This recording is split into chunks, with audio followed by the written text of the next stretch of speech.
had Jeffrey Dahmer was. Oh, bull. What's your favorite movie? What's your favorite movie? Silence of the Lambs? Is it? Yeah. Is it really? Are you serious? Silence of the Lambs? What did they do in that movie? You interested? Do you know what the Buffalo Bill would have done in Silence of the Lambs? Can you look at that? How would you keep this in? Okay.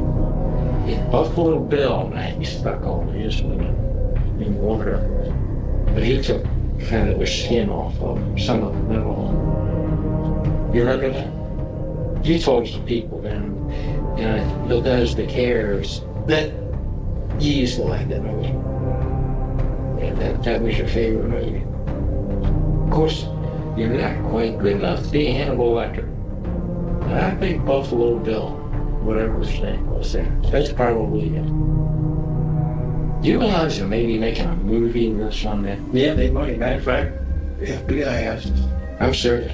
You could be famous on those occasions. It's like You could be a famous man. Did you realize it? You could be famous. This guy is a serial murderer. I think he's insane. He thought it was Jesus for real. I said, why did you do this to these people? He said, I saw my father do it. He is just evil incarnate. We have to put him in the ground. We're gonna kill him. Throughout the investigation, the interviews that were occurring with Haddon, he had been disclosing different people that he killed, different locations, and there were a few in particular that he felt that he could take the detectives and the FBI to. We took Haddon and Jack on the road. We're driving towards Wellfleet, Massachusetts, particularly into an area called Pammit Point, where Haddon spent a lot of time of his youth. We figured all these places would trigger Haddon to talk more and cooperate more. We brought Jack Truitt with Clark because Clark wouldn't come without him. I mean, there was a bond there between those two. The security going into this had to be paramount. Because if you recall, both of these men are convicted felons. They're both murderers, they're both convicted. Both of these guys were straight up killers. So we were very, very concerned with the safety and possible revenge against Haddon Clark, since the media had been tracking him. He was not the most favored person in America at that time. Well, I was kind of happy in the beginning, because I'm like, I'm getting out of prison for a while. We had a rule. Nobody was allowed to wear a gun in the car with Truitt or Clark, just in case. They put Haddon and Jesus in the car with me. Jesus in the front seat, Haddon in back with me. I was a little concerned that they were leaving me by myself in a vehicle with two murderers. I was the female in the group. I was young. I was new to law enforcement. And I knew Haddon viewed me as a weak link. I was definitely going to be a target if anyone was. We were in the car the first day, I think, at least 12 hours. You know, it's not easy talking to someone for that long period, much less someone with a personality like Haddon's. But I certainly was trying to keep the conversations going. I would talk about old TV shows that he may know or things we had in common. Why do you like the Waltons? That was like the perfect family. It's based on the 40s and stuff. Well, a lot of things on that show reminds me of my childhood. It reminds you of your childhood, but you told me that your family was not good in your childhood. So why the Waltons are like, it was a great family. I don't understand. Well, I don't know, remind me of certain things. Right. It's just a show. I just like that show. A lot of people like watching horror shows. I'm not into that. I don't watch horror shows.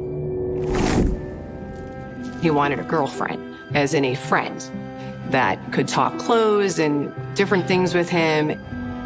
We would talk about stores and clothing and different brands, and we became friends. So, lo and behold, Haddon starts talking about this woman, a lady in the dunes in Provincetown. It's It's an enduring mystery that has frustrated and challenged investigators in Provincetown, Massachusetts. Who is the so-called Lady of the Dunes, and who killed her? You know, if you look at the state of Massachusetts, it's almost like flexing your muscle, and Provincetown is right here. My name is Rick Nagel. I was a cold case investigator for the Massachusetts State Police, and I was involved with the investigation of the Lady in the Dunes. In the summer of 1974, a young girl walking her dog down a Cape Cod beach stumbled upon the body of a woman. Brutally murdered, the victim was nearly beheaded, found naked on a beach towel, both hands chopped off and never found.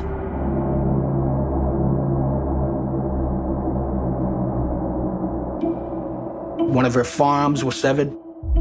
The other hand was severed. The skull was crushed, and there was some teeth missing. This is a prepaid call from Haddon Clark. I was fishing that night on this point. I was coming over to dealings with my fish when I saw something. And what did you discover? A body. I didn't pay much mind to it. Why not? There's a person who's dead, and you didn't pay mind to it? No. Her body was discovered right across the street from where he used to work at the Moore's restaurant. Worked at the Moore's restaurant. Sorry. How are things in your life then? Bad. Haddon was a big fisherman, big-time ocean fisherman. And he says he had a surf casting rod with him. And Haddon talks about striking up a conversation with this woman. She's in her late 20s, early 30s, I get it. And then eventually taking the surf casting rod and smashing her head in with it. From the autopsy report, the mutilation was post-mortem, but the crushing of the skull was the cause of death. This is the general area where the body was found, in the sandy area just off the road here. Now, it's a beautiful place, but you think of the killing, it's a scary place. Now, we've been here for over 30 minutes, and no one has come by. You can scream and scream and scream, and no one will hear you. Yo! Help! Hey! Over here! Help!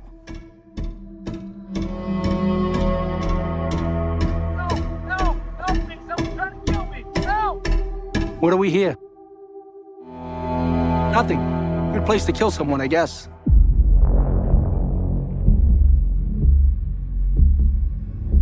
Haddon told all the people that was involved in this case that he killed the Lady in the Dunes.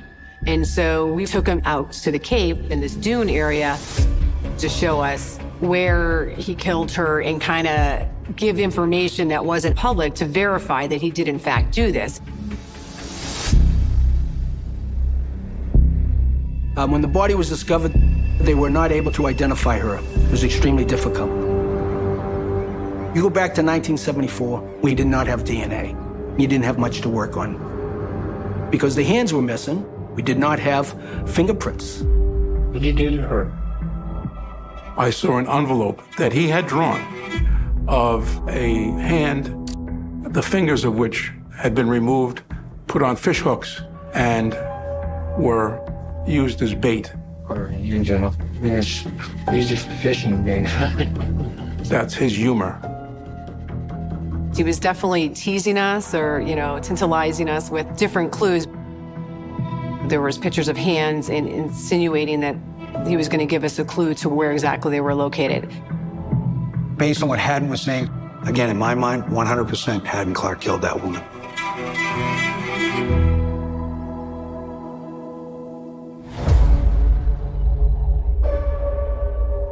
When we first got up to Wellfleet, we met with the Wellfleet Police Department. You have no idea what it feels like to be next to Haddon Clark. It was not a person you wanted to be near. A terribly disturbed human being.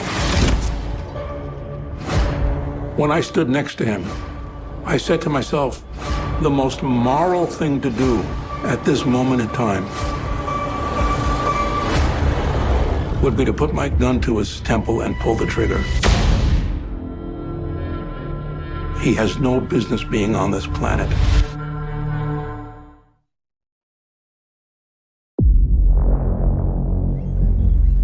During one of the road trips and part of the transportation, we lodged Jack and Haddon in the Connecticut State Department of Corrections.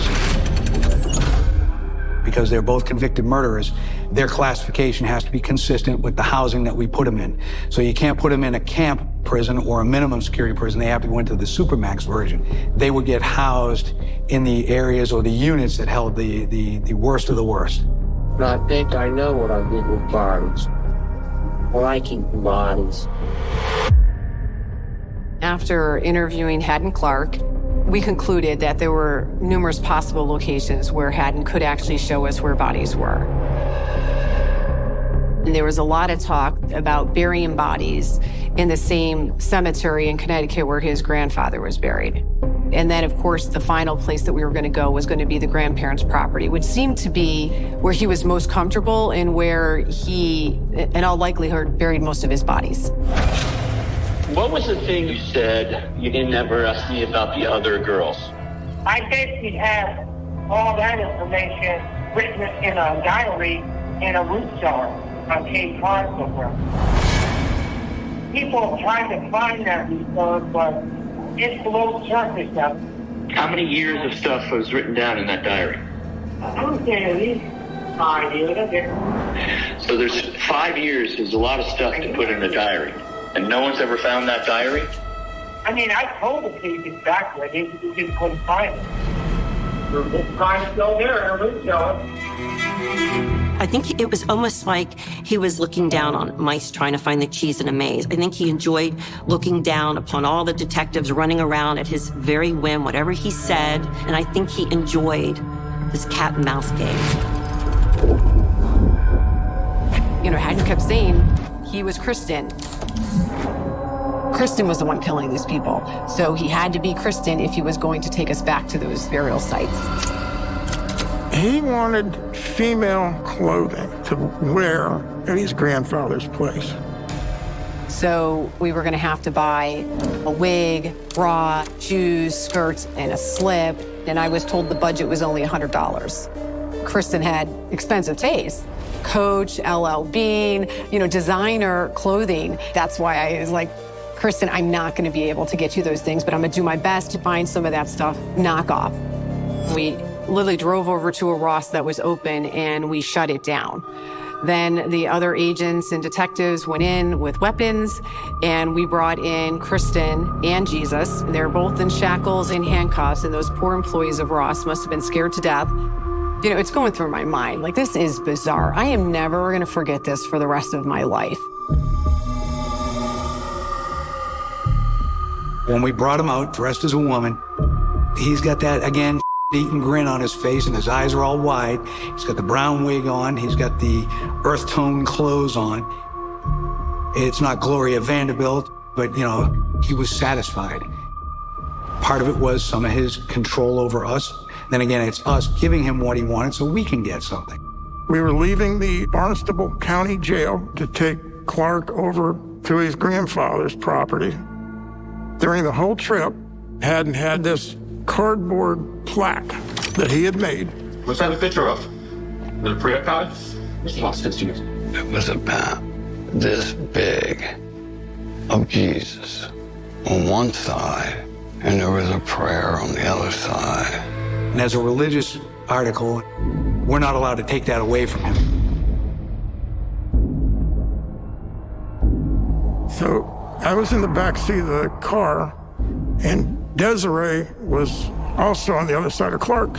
And then I noticed that he is making himself bleed. He is scratching his thumb with his other thumb, which I knew he had said he likes to bleed like a female, and that's part of his thing when he kills people and kind of recreates. So of course I'm thinking, you know, he's causing himself to bleed and suck in the blood because we're about to go to one of these burial sites and this is going to be the real deal. And I can tell you, you know, you have this sixth sense. You know when something's wrong, and I knew something was wrong in that car. Clark started going berserk. He was just moaning and screaming. The hairs on the back of my neck went on. You know, that kind of psycho banshee scream, and it doesn't stop. Now I'm trying to grab his hands and stop him. So then, of course, he tries to headbutt me and bite me. So then Ed grabs his head. I'll never forget these beady eyes, this bald head. He's laying like this with his yellow teeth just screaming. When I opened the door of the vehicle, that Haddon was actually making an aggressive move as if he was going to bite the other agent that was present in the back seat with him in the neck. At that point, I grabbed him by the shirt, and in one motion, I punched him in the face as hard as I could. Because the last thing you want to do is start shooting at or anything like that. So the de-escalation was a little bit of escalation, if you will. Felt good, too, I'm going to say. So we then drove and took a detour to a police station. And then Jack Truitt said, I got something I have to tell you. I told Lou that I think he has a weapon in that necklace. He's got a razor blade concealed in there he's going to cut you with. They took that plaque away from him. And we opened it up, and sure enough, there was a razor blade concealed in it. When he was doing his gyrations in the back seat, maybe that's when he was planning on cutting me. Were you scared of your safety? No. No, if he would have pulled a razor blade out, I would have taken it away from him. It'd be nice. Haddon Clark claims to have buried some of his victims here at what used to be his grandfather's home. But police don't know how much truth they're getting from the confessed serial killer, a strange man who today wore an auburn wig and insisted another inmate, a friend of his, make the trip with them. Prior to us launching, I always had a spiel that I would say very, very quietly into their ear. I said, if I think there is anything out of the ordinary going on, if I suspect for 1 second that you are going to try and stage an escape, I said, the first bullet I got for you is going into the same ear that I'm talking in right now. Comprende? And Jack looked at me, I remember, and he was stroking his beard, and he said, I got you, bro. You ain't gonna have any problems. It was beautiful. It was an old house, a lot of flowers, kind of sits up on the hill off the road. And what made that space so amazing was that when you went up into the woods across from the valley, that was all national seashore, so we could go for miles in any direction. And as a kid, I mean, what better thing to have is a whole forest to just wander through. We were just seeing if he could point out any place where he may have buried a body. When we were walking through there, he was more so meandering through the woods. He wanted to see it again. He wanted to be there. I guess it was special to him because of boyhood playground. I could see why he was attracted to it. My grandparents, I go back to the woods better. I like the woods, but I like being by myself. We were all running around the woods, and he said, if you just give me a little time to get my bearings, I'm pretty sure I can find her body. After a couple hours of this, it became very obvious to us that he was reliving his fantasies, and he was quite honestly enjoying where he'd been. And at that point, I had a conversation with him in the woods, and I told him that he needed to get back on his game and that he needed to refocus. And he looked at me and he said, I'll eat your children. He was having his moment of running around in the woods. And I was like, what the?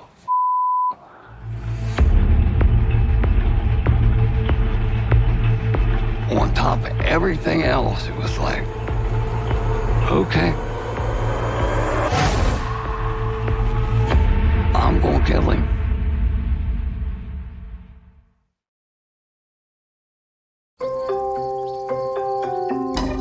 And Jack said, I've got an idea. And I remember him looking down towards my hip. And he said, let me shoot his ass and put an end to this. All you guys do is say that Haddon went for your gun, I got it away from him, and put 3 in the head. End of story. He said, listen, I understand what you're saying and how you're feeling, but nobody on this team will go for that. I would never have done it, though. That's crossing a line. And now I'm as bad as Haddon. At some point when we got back up to closer to the grandparents' house, this is when Haddon became very agitated. When we were on the grandparents' property, he was able to take us to a spot there where there was actually a structure that was a screened-in sort of porch that was detached from the house, which was called a wickie-up. I had never heard the term before. It's a Native American term for a shelter.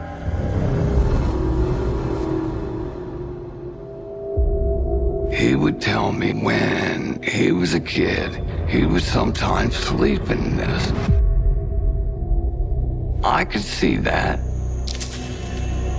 It was a little shack they would play in, and that's where he said that he had buried the little girl after he dug her up at the cemetery. So when we selected to dig on the property, we specifically dug behind there. Very painstaking, detailed, slow work. And every shovelful that comes out of the ground gets rough sifted, and then fine sifted. And you're looking for everything from clothing, jewelry, bones, teeth. It was a significant area that we dug, and we dug pretty deep. It took a while, but they never did find anything. He couldn't pinpoint an exact area. If there was, in fact, something there, we don't know. He couldn't pinpoint where Michelle was either. Even when we were in the woods, 15 feet from where we buried Michelle, he didn't recognize it. When we couldn't find anything, we became pretty frustrated with Haddon. And I remember Jack specifically saying, I need a minute with him. I know Jesus was frustrated because he's saying he can deliver, and now we get to the place that is the sure thing, and we have found nothing. He had got me to where my brain was not thinking except this guy don't belong on the planet at all. But I picked him up by the throat, off his feet. He was blue. When I finally heard Lou saying, come on, man, let him down, I recognized what was going on, and I dropped him. When we couldn't find anything and we put it to him, hey, where is what you're telling us? He kind of clammed up. I remember him saying, well, maybe we're in the wrong spot. Down the road during all the interviews that we were doing out in Western Correctional Institute out in Cumberland, Haddon Clark gave us very specific information about Sarah Pryor that only he would have known. We got up with the Massachusetts State Police, and when we briefed the Mass State Police that we were working with on Cape Cod, they informed us that they had already arrested a suspect. They considered it a closed case. About a month after Sarah went missing, there was an incident of attempted abduction not far from Wayland, but she managed to fight him off. That suspect's name was John Werde. The Massachusetts State Police were always of the opinion that John Werde is the one that abducted and killed Sarah Pryor. I was never allowed to look at their case file for whatever reason. Hadden, come on. What do you mean, come on, man? Come on, man. Come on. You try to tell me you did something you didn't do is what you're doing. Yeah. That's fine, I didn't do it. You're very predictable. I didn't do it, okay.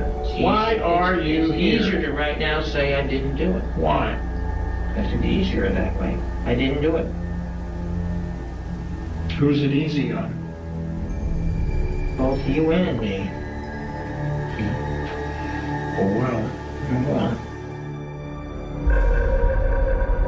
There's absolutely no doubt in my mind that Haddon Clark murdered Sarah Pryor. Absolutely no doubt. I think he was responsible for Sarah Pryor only because of what he told me. All I know are the facts. Am I sure? No. It's one of those things you can only dig so far. I mean, if you end your search here, how do you know it's not back there? Another foot. We don't know. Can't dig the whole Cape up. Stuff cost a lot of money. But it just ended.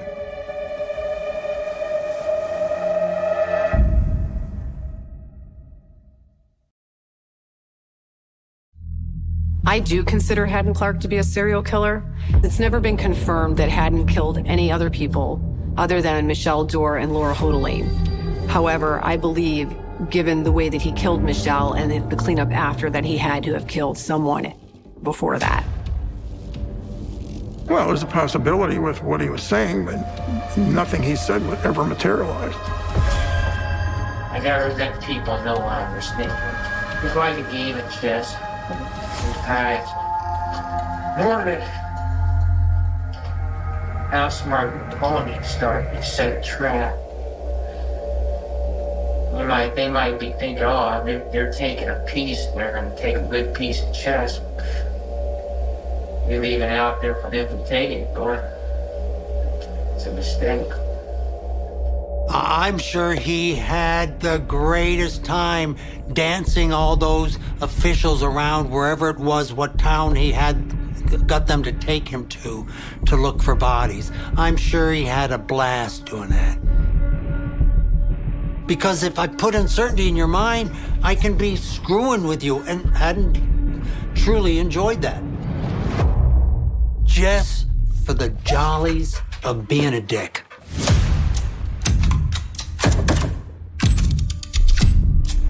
When we took him back to the prison, he said, Ed, I'm sorry for the problems I caused you, or something like that. But he never, nothing remorseful. You got a few things to tell you, but... At the time, he might have perceived me as the only friend he had. As much as I disliked him. Stand up, buddy. Yeah. It's hard to be nice to a person like that, but I was. Not in the beginning, but in the end. When we got back, I got moved into another cell away from Haddon. And it just felt like a weight had lifted off my shoulders.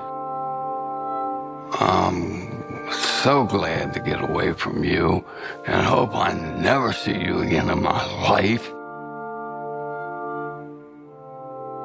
I always miss being out in society. I used to stand at my window and I'd think of stuff like, man, will I ever get out to the real world? And will I ever have that opportunity again? And of course, I would always say, nah, you ain't getting out.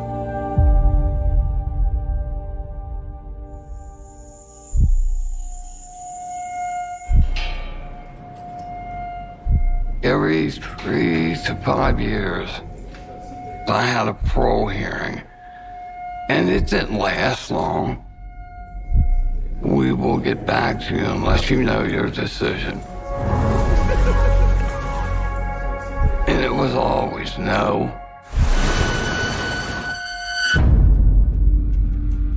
Jack's prospects for getting out were not looking good.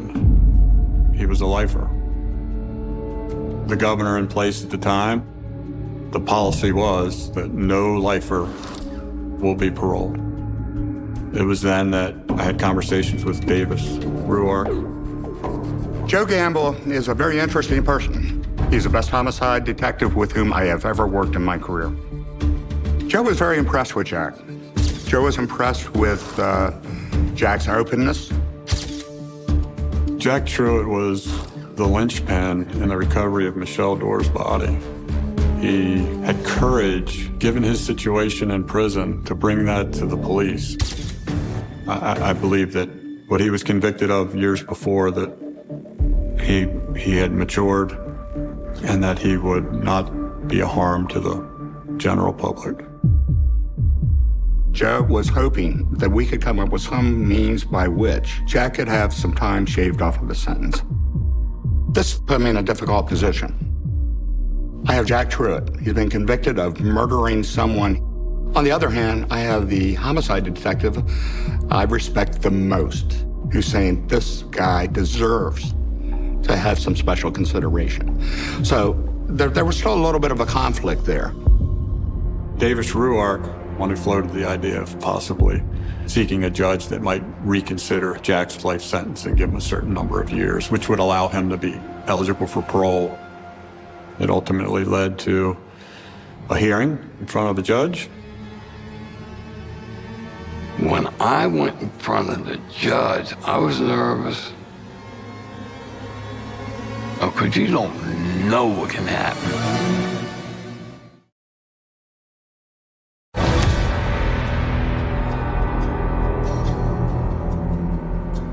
Everybody that was there to speak on my behalf got up and did it. They wanted me to just, talk at the hearing and say what I had to say, but I had too much to say and I didn't know what to say. So all I could do was cry.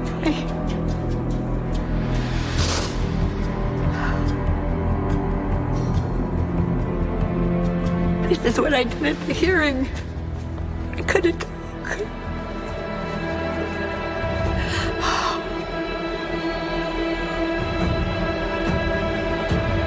When the judge came back, he said, I've made my decision. Your life sentence is gone. He said, I'm giving you 50 years. You only do half your time in the state of Maryland. So, if you got a 50-year sentence, you do 25. I had 36 in at that time. So I knew I was going home. I mean, what can I say? It was the best day of my life. Felt wonderful, man. It felt like God had blessed me with this and I'm not gonna mess it up. Simple as that.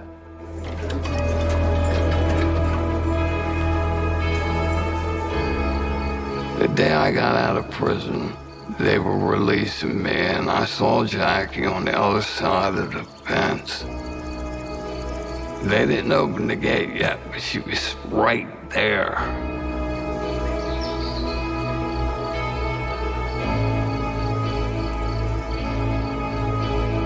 I said, you ready for this? She said, are you ready for this?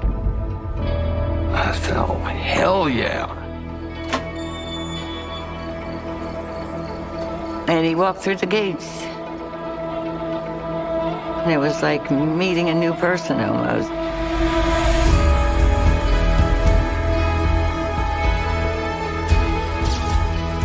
We went home. House was huge to me. I'm used to putting my hands like this and touching this wall and this wall. When Jack got out, he was like a kid in the candy store. He's just so interested in how everything has changed, but then he is so mad about everything has changed. He's angry because he's not the man that he was when he went to prison. That person's still inside, but the old person just can't do what he used to do.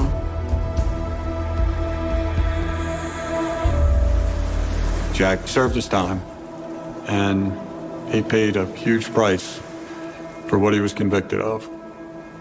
But ultimately, he, at great personal sacrifice and great personal risk, he did the right thing, and he brought Michelle Dorr home. I feel good about what we did. I was able to bring peace to this family.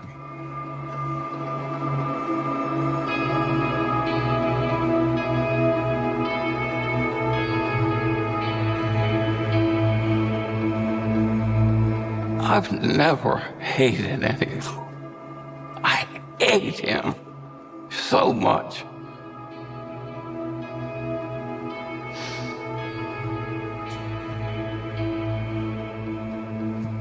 Anything else you want to say on it, or? No, I'm done with him.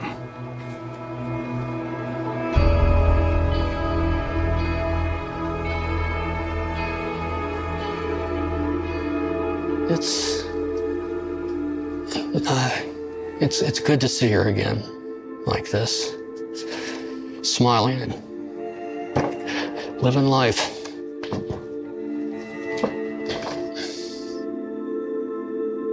If it wasn't for Haddon Clark, she'd be here. I think that's enough. It's breathtaking to think about this one man's illness, sickness, and vile, horrible mind. How, his actions have just created ripples through so many people's lives and sent us in directions that we shouldn't have gone in. I never gave a lot of thought to why did he do it? Where did he come from? Because I thought it's not fair to Laura. She deserves all the space in my brain. Sometimes I think about who she would have married, where she'd be living, whether she would have had children my kid's age. I think about her all the time.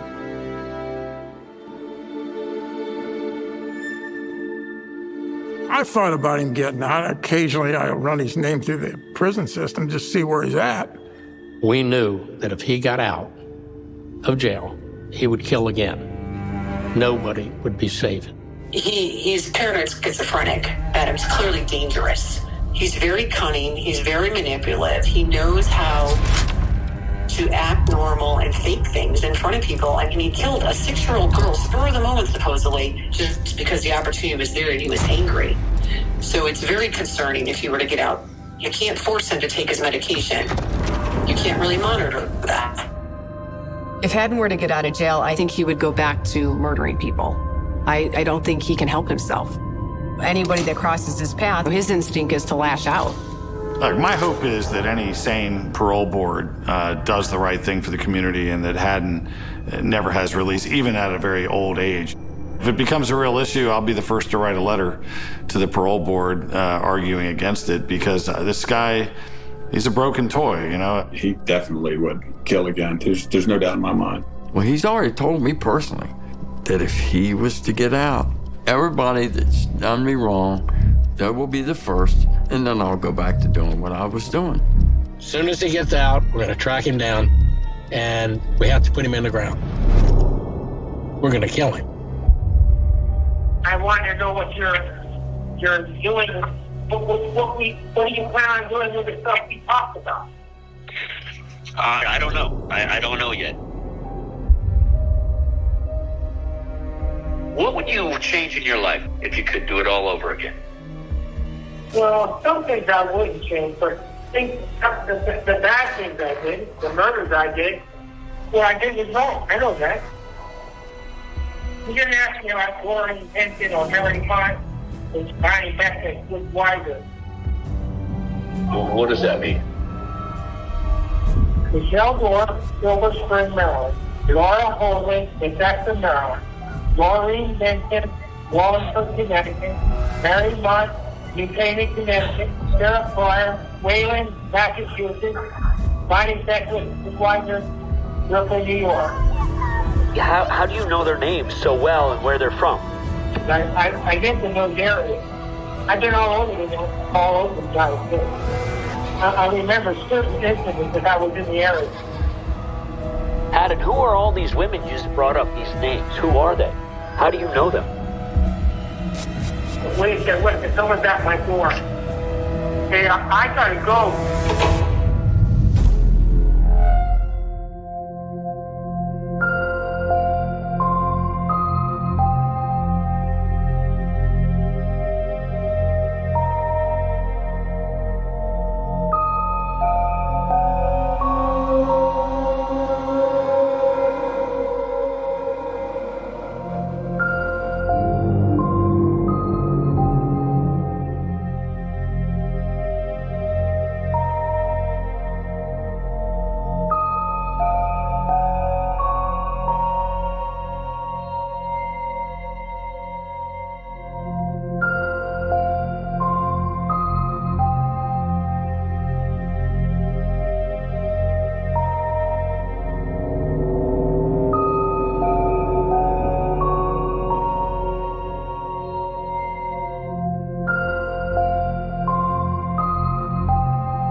Đây mình xin giới thiệu với các bạn một bài hát cũng của nhạc sĩ Trần Tiến, bài hát Mẹ Tôi. Mẹ ơi, con đã già rồi, con ngồi nhớ mẹ khóc như trẻ con. Mẹ ơi, con đã già rồi, con ngồi ngỡ ngàng nhớ ngôi nhà xưa. Ngày xưa cha ngồi uống rượu, mẹ ngồi đan áo ngoài hiên.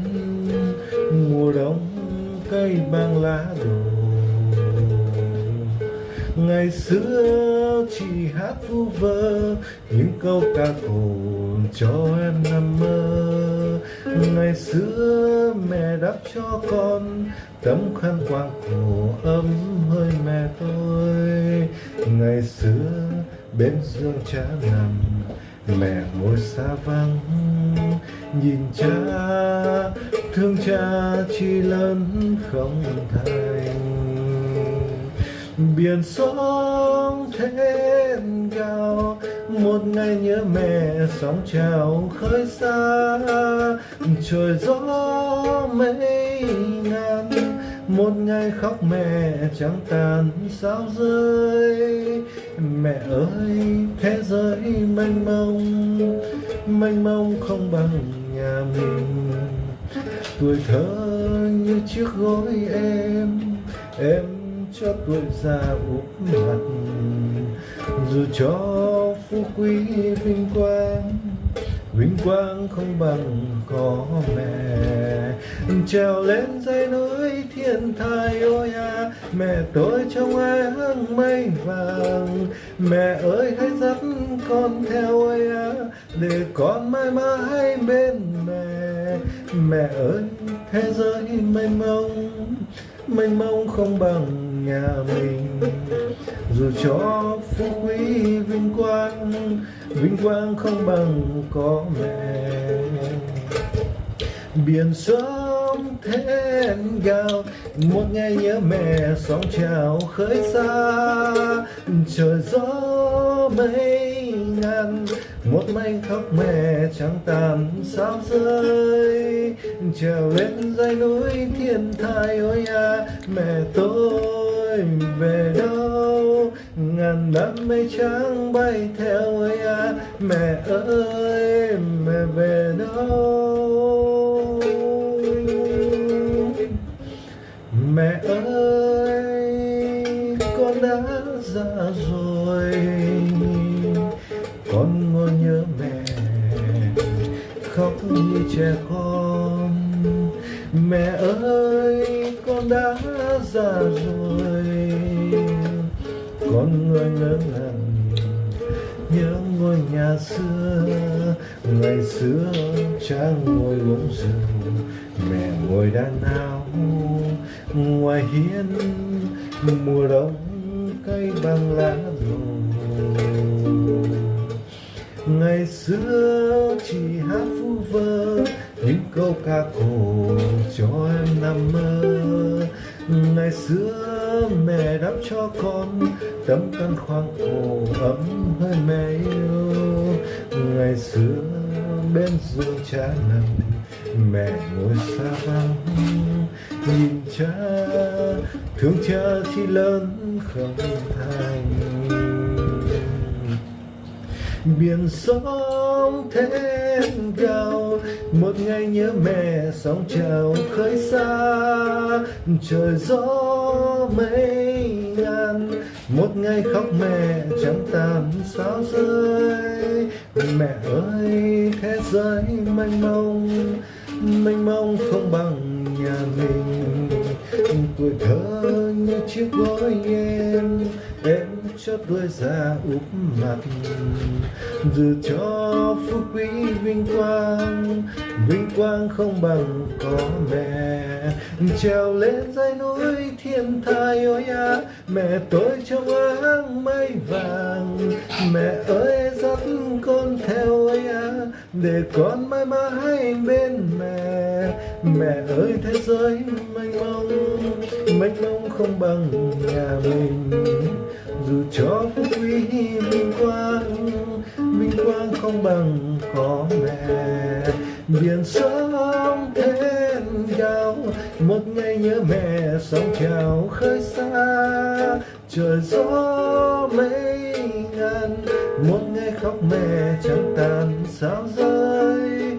Trèo lên dãy núi thiên thai ôi à, mẹ tôi ơi về đâu. Ngàn năm mây trắng bay theo ôi à, mẹ ơi mẹ về đâu. Trèo lên dãy núi thiên thai ôi à, mẹ ơi về đâu. Ngàn năm mây trắng bay theo ôi à, mẹ ơi về đâu.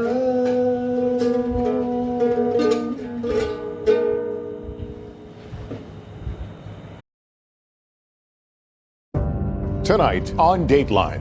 There was tape all around the property. My grandma told me that my dad and Karen's been shot and killed. It was violent. They called it a crime of passion. Someone with a lot of rage in them had to do that. We didn't have DNA, fingerprints, anything like that.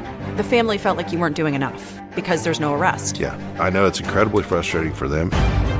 You put your detective hat on. I did. I had a digital recorder. I was able to record both sides of the conversation. Why didn't you tell a detective about that? Give some proof showing you weren't involved.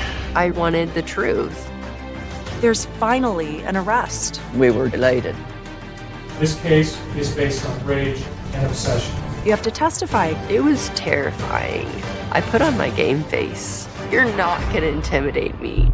A determined daughter forced to come face to face with a cold-blooded killer. I'm Lester Holt, and this is Dateline.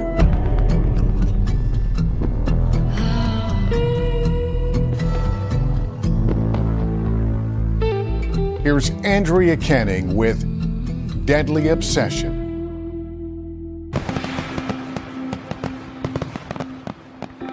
The 4th exploded on a Thursday that year, blazing its way into a long weekend. So there's fireworks, hot dogs, parades. Everybody's just kind of having a good time, enjoying life. One couple had extra reason to celebrate. You had never seen Mike and Karen so happy. No, they were especially happy that night. With no reason to think the fun would end anytime soon. You had no idea something was coming that was going to rock your family to the core. No idea. I thought that I heard gunshots, and even though it was July, they didn't sound like firecrackers. Soon the police would show up. There'd be plenty of theories. When he told me what had happened, I knew who did it. this is that crazy psychopath. But would there be enough evidence? You've got all these receipts and gas and you're doing all the math, but Nothing physical, no. the only thing certain in that moment, two people in love were gone. Their celebration over.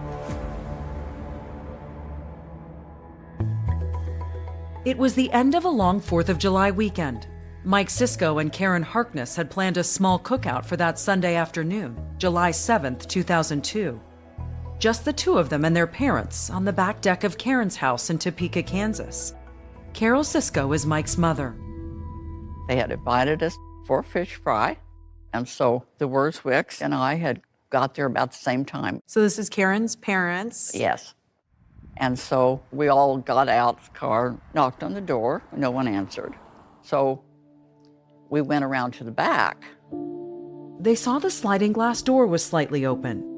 They stepped inside, into the kitchen, took a bottle of wine out of the fridge, and made themselves comfortable. We were on the main floor, and they had a brochure of Jamaica on the table, too. A fun trip planned. Yes. And we looked around. I mean, we could tell that they hadn't planned dinner. And, yeah, they should have been. And it was about time starting to eat. cook and have the food out. Yeah, you know, we hollered for the kids and started looking around. Karen's dad headed downstairs to her bedroom. Within minutes, he was back, his face pale. He says they've been shot. And oh my gosh. I mean, this is, how do you... He wouldn't let me go downstairs. And I'm so glad he didn't. She was stunned. Her son Mike and his girlfriend Karen were dead. 911, what's your emergency? We just gone to our daughter's house. She's downstairs and she's dead.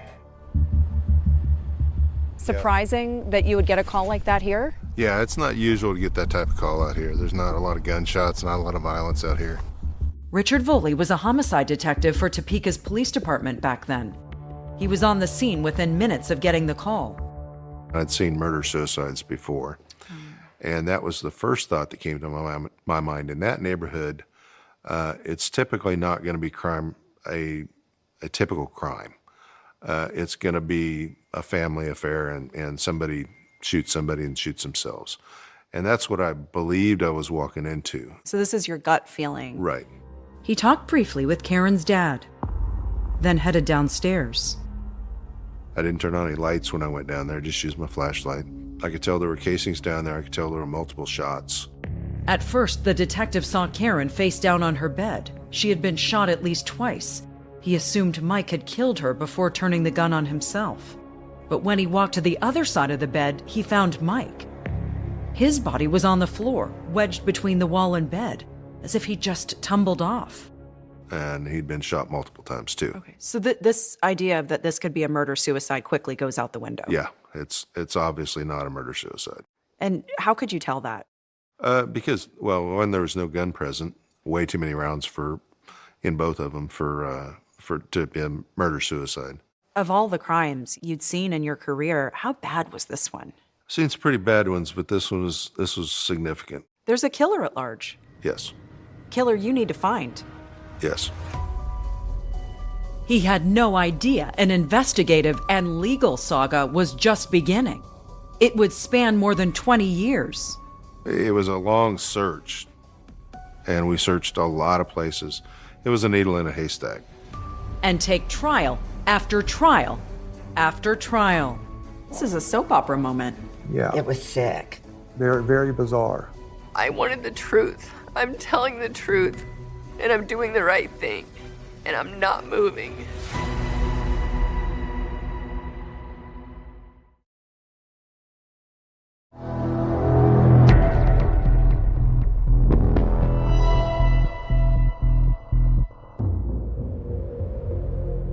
"47-year-old Mike Sisko and 53-year-old Karen Harkness had been found murdered in her basement bedroom.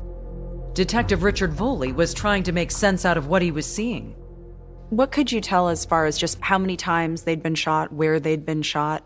Well, I didn't spend a lot of time counting. I knew it was multiple times by the casings. It appeared that he'd been shot in the belly and then rolled over, and he took the sheets and covers with him as he rolled off the bed.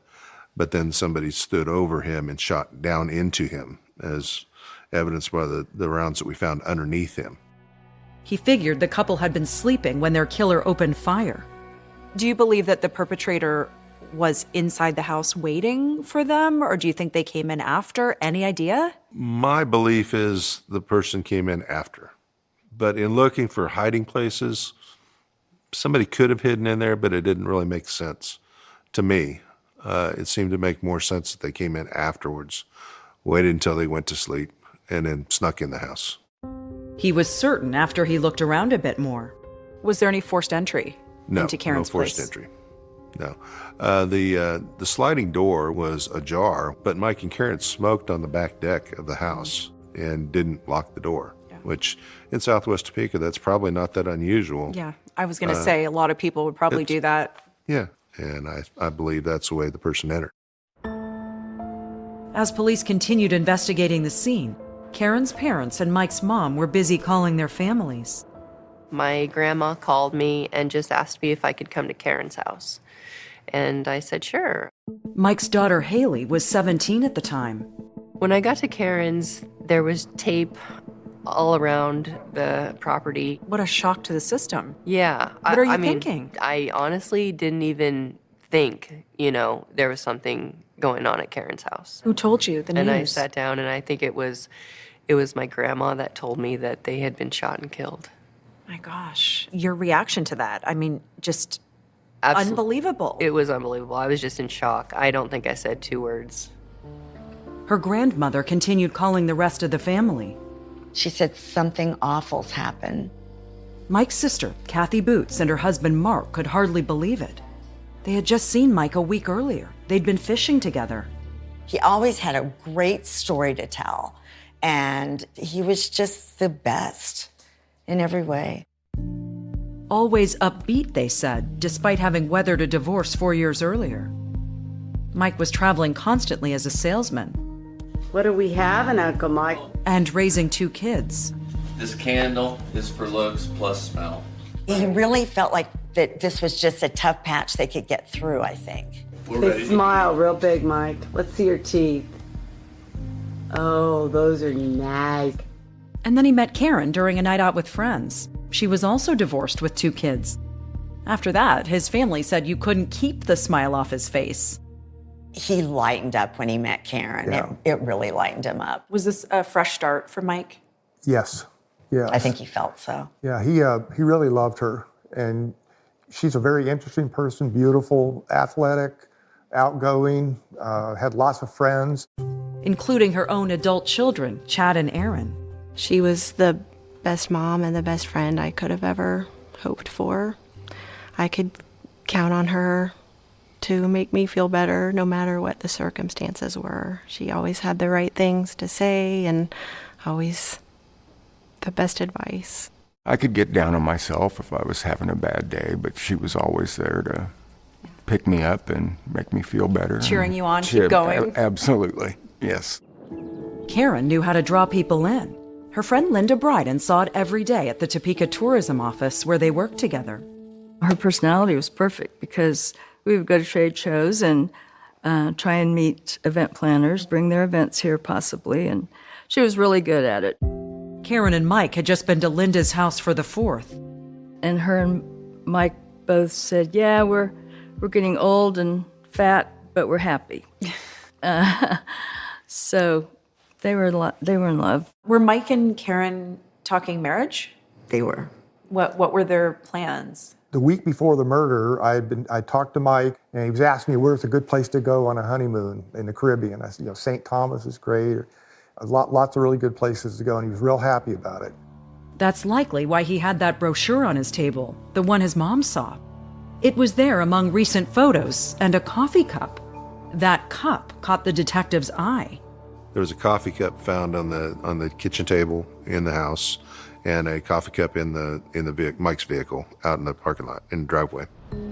Suggesting the couple had been out shortly before their deaths. But where? Maybe it was a place where luck, the good and the bad, collide. Did you see them on the video? Yeah, we found them on the video.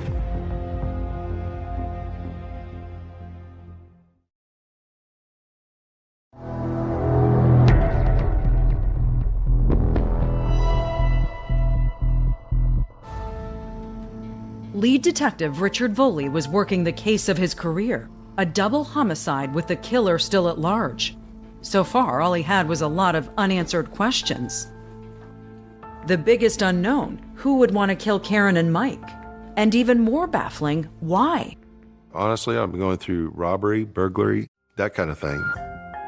Voley and his team began at the beginning, tracking the couple's whereabouts during their last hours alive. One of their first leads, those 2 coffee cups found at the scene. From a convenience store? From a convenience store. Voley's investigators traced the cups to a gas station near a casino called Sack and Fox. Had the couple spent time there? Your investigators spoke to a neighbor about a conversation with Mike the night before? Yes. The next door neighbor had spoken to Mike, and they'd mentioned that they were going to the casino that night. Detectives made a beeline for the Sack and Fox. We went to the casino, got with the security people, got all the videotape that we could. Did you see them on the video? We found them on the video and kind of through the cameras, walked through the casino with them to the different slot machines that they'd played at. Are they having a good time? Does anything seem out of sorts? No, they're just a regular couple having a good time that night. Voley wondered if they'd won some money and attracted the wrong kind of attention. Did you think that maybe someone followed them from the casino to rob them of their winnings? Yes. Anyone following them inside the casino? No one followed them. They didn't have any confrontations with anybody. Just before 1:30 a.m., Karen and Mike left the casino. Did the cameras follow them outside? Followed them out, at least to the parking lot. When they get out to the parking lot, it's dark. It's late at night, so I don't believe it gets them all the way to their car. Is it possible that there was someone near their car that just wasn't picked up? It could have been. Voley's investigators also paid a visit to that gas station. We obtained videotape from that store and found that they had, in fact, gone in there, gotten coffee. That's where the coffee cups came from. Minutes later, the couple could be seen pulling out in Mike's Ford Expedition. Anyone suspicious around them or anything going on with Mike and Karen? No, there was no one around the store. Nobody followed them in. Nobody followed them out. They were by themselves. So that kind of, puts a damper on the possible idea of someone following them from the casino. Right. It doesn't appear that they were followed at all. Investigators believe the couple drove straight home from there. There was a report from one of the neighbors that they'd heard a car slam around 2:30, 3 o'clock. Which fits with your timeline. Yeah, that's probably Mike and Karen coming home, that they heard a car door slam. Then another sound. Michelle Delgado was 18 at the time and living a few doors down with her mother.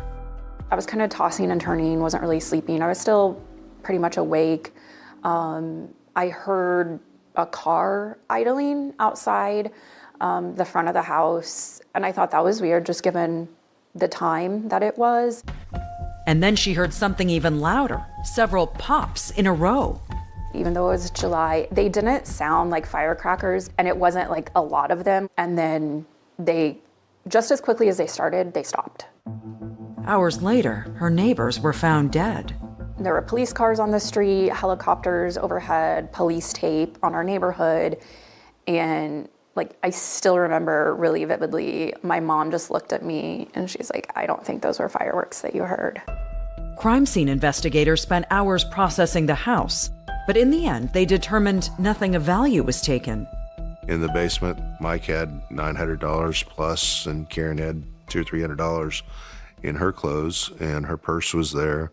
Everything was there that should have been there, and it didn't appear like anything had been taken. So any jewelry? No, nothing. Any electronics? Everything seemed to be there. So if robbery wasn't the motive, maybe the autopsies would offer a clue. The coroner's report revealed that Karen took 3 bullets in the shoulder, 1 in her arm, and 1 in the buttocks. Mike was shot at least once in the back, twice in his chest, and twice in the stomach. Did this feel very personal to you, the locations, the number of shots fired, the Yes. location of the victims in bed? Yes.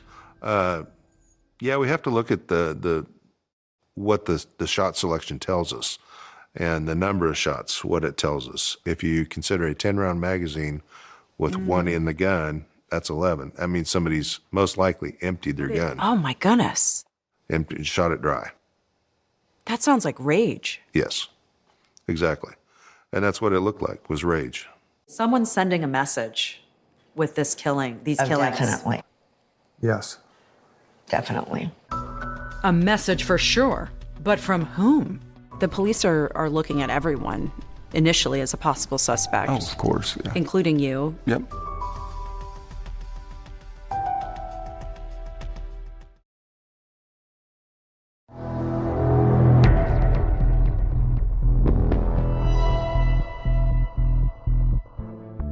The families of Karen and Mike thought they might hear word of an engagement that Sunday afternoon. Instead, loved ones like Mike's sister Kathy and her husband Mark were processing news of the couple's murder. It hit us all pretty hard, really hard. I was used to talking to him most every day, and Mark was used to talking to him and doing things with him, and you know, it left a huge void, a huge void. It really changed our lives. It was awful. Karen's son, Chad. Sunday evenings were usually our night alone. Before the start of a work week, we'd go out and have some chips and salsa, maybe a couple margaritas, and talk about the last week, the upcoming week, and spend a couple hours together most Sunday evenings. But on Sunday night, July 7th, Chad was spending time with lead detective Voley at the Topeka Police Department, where the conversation was anything but comforting. The police are looking at everyone initially as a possible suspect. Oh, of course, yeah. Including you. Yep. I sit there and being asked, did you murder your mother? Did you murder Mike? I just remember, I can't believe this is happening. This is real, you know? I had to pinch myself to make sure I wasn't just having a horrible dream. They asked you to take a polygraph? Yes. For Detective Voley, no one in the couple's orbit was in the clear. You have to start talking to everyone in their circle. Yes. And there's a lot of people. They have a lot of friends, a lot of family. Yep. Where do you start? You generally start just in the center, with the immediate family. That also included Chad's father, Karen's ex-husband. The divorce had been Karen's idea, not his. I think she was just ready to move on and be more happy in life than she was. You brought him in for an interview? Yes. So was there any thought that this divorce maybe wasn't amicable? Or there was some money perhaps at play for Karen's ex, or jealousy that he may have wanted to get, Mike and Karen out of the picture? Certainly, yeah. He too was asked to take a polygraph. Voley and his team also took a closer look at Mike's side of the family. That included his 2 teenage children, Haley and Dustin. Mike's son, Dustin, you learned was out of town. Yes. He was on a canoe trip in Missouri. Lots of eyeballs on him. Yes. Around the time of the killing. Yes. Voley also learned that Mike had a good relationship with Dustin, but things between father and daughter had been strained. I wasn't home when he wanted me to come home, and I was just really, I was really doing my own thing. So you were fighting with your dad? Yeah. Things went from bad to worse when Mike started dating Karen. He did spend a lot of time with Karen, and so I felt like I wasn't replaced, but I wasn't as special. Then Haley started seeing a guy named Chris. Your dad at the time didn't think you were ready for this serious relationship? Well, me and Chris hung out a lot, and my dad didn't really like Chris. Just a few weeks before the murders, Mike and Haley's issues reached a boiling point. My dad told me that I needed to follow his rules, be home at curfew and that kind of thing, or I'd have to move out. And so I moved in with Chris and his family. So there's a lot of problems going on between Haley and her boyfriend and Mike. Yes. You had to take a hard look at that. Sure. We weren't really getting along for a little while. The day after the murders, the detective asked Haley to come in for an interview. She told Voley she was with Chris at his parents' house in North Topeka the night Mike and Karen were killed. This is a hard question I have to ask you, but do you think you have any ideas what happened? I don't know. Haley went on to suggest a theory police had already ruled out, that the crime was connected to Karen and Mike's casino winnings. I've been thinking about it because they went to the casino the night before, and they would have won a lot of money. During a break, she seemed to whisper a prayer. Please and appeared to get emotional. Still, Haley's rift with her father was hard to ignore. How many times have we seen a child is upset with the parents, kills them so, they can be out of the picture and go on to live, a nice life? Was that something that you considered? Oh, we considered everything. Then, not long after the murders, the detective got a big tip. I believe it was a bank alert. A check was discovered that had been cashed on Mike's account. It was just a blank check forged. Someone was stealing from Mike's bank account. Wow. I mean, this must really pique your interest. Certainly. Somebody pretending to be Mike. Right. Did you think it was possible that the killer might have cashed the check? It's obviously something we have to run down. A new lead that would point Voley to someone close to Mike's inner circle. Close enough to kill?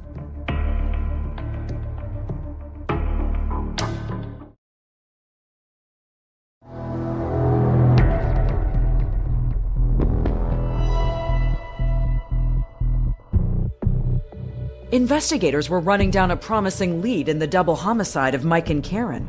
Someone forged Mike's signature on one of his checks. The first thing you do is try to find out who it was that cashed it. And they did. It was a small-time criminal, one who had a connection to Haley's boyfriend. Was that a friend of Chris's? An associate. I wouldn't say a friend. Somebody that would have known him. Did it lead you to focus back on Chris, that maybe Chris had something to do with Mike's murder and then gave his associate the checkbook? Obviously, we had to rule it out.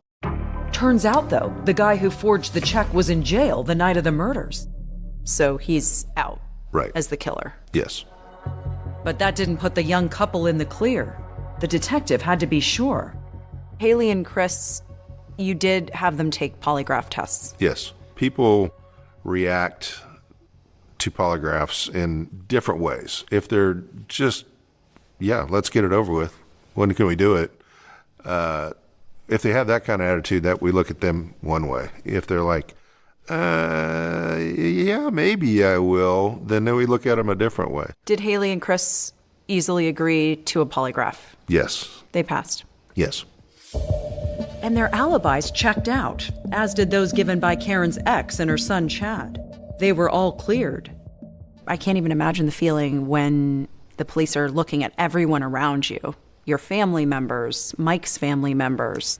Yeah. But, you got to start somewhere, and eliminate and narrow it down to who really committed such a horrible act. But the next name on the detective's list seemed an unlikely one. Mike's ex-wife, Dana Chandler. Unlikely because she had recently moved to Denver, which was an 8-hour drive from Topeka. I'm like, okay, all right. So she's not even in the area. She's not presumably. in the area.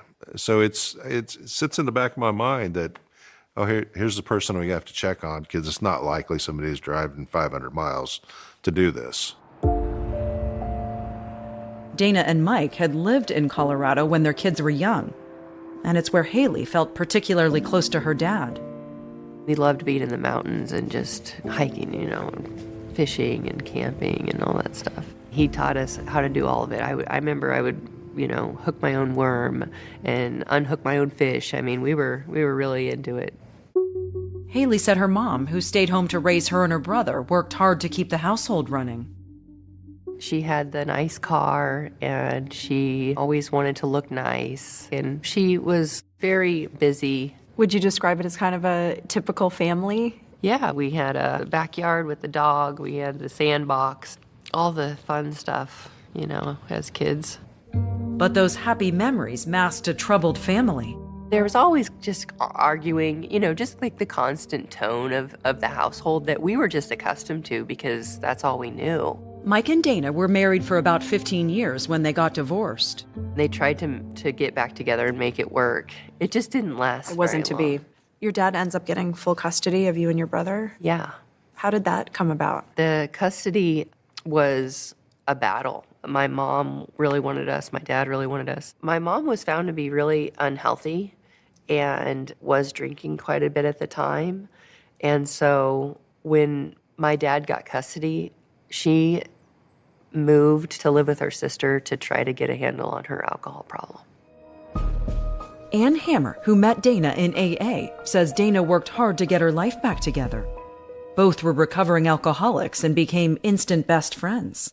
What do you think it was about you and Dana that you wanted to spend more time with her? Well, I mean, Dana was friendly. She was kind. She did not have custody of her children. And at the time, I did not have custody of my daughter. And that really kind of formed a bond between us as mothers. Did Dana miss her kids? Did she want to get them back? Yes, she did. She did very much. Ann says Dana was driven, had gone back to school to get her master's degree in accounting. She also remembers the fun times they had together, like at a New Year's Eve party where she grabbed this photo of Dana. And just 2 days before the murders, during that long 4th of July holiday, she and Dana spent an enjoyable day in the mountains together. The next time you hear from Dana, she has some terrible news to share with you.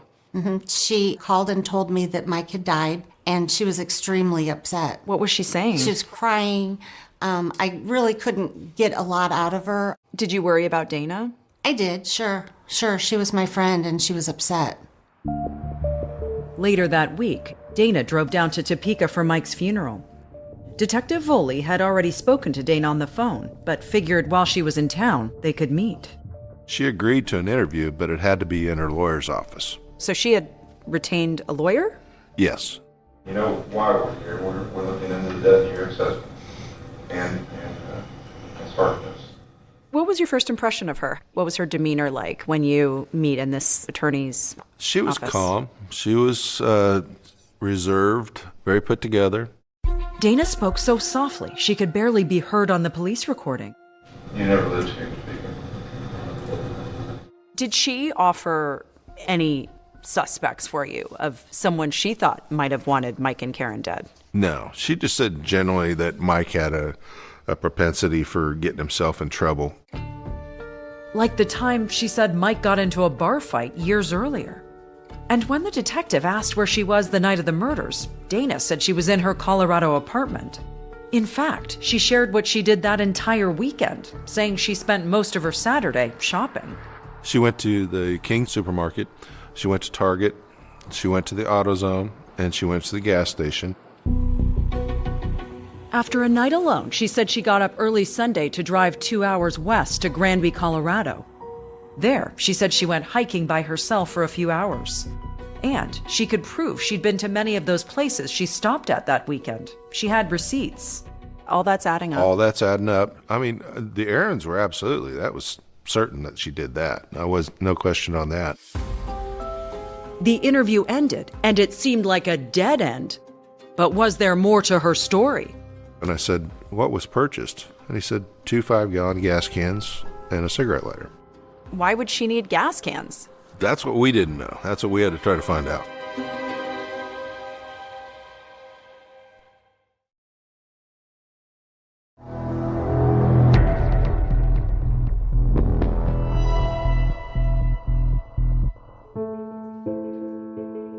A week after the murders, grief was suffocating both families.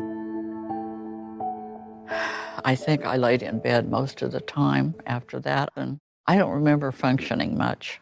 I guess that's how I handle things. You must have heard from so many people saying how much they missed your mom, how much they love your mom. Yes. She had told me in our conversations throughout the years what she, kind of envisioned for after she would pass. She said, don't sit around and cry. Have a party. Aww. And we went to her favorite spot in Topeka, and the owner had 2 chairs set up, one for Mike and one for my mom, and he'd bought them both their favorite drinks and had them on the chairs. Oh my gosh, you're for gonna make them. me cry. I know. It was pretty great. Detective Voley had been asking the families a lot of questions. And he was still looking at Mike's ex-wife Dana, who seemed to have a strong alibi. Did you actually retrace her steps of where she said she was? Yes, through the King Supers and the Target and the AutoZone and the gas station. First, that AutoZone visit. She had a newer car, so I'm thinking, what on earth could a person in her situation buy at AutoZone? Dana told him she bought a cigarette lighter and didn't mention anything else. But Dana's bank statement, which showed the total but not what Dana actually bought, indicated more than just a lighter. I called up the AutoZone and said, can you check back through your receipts?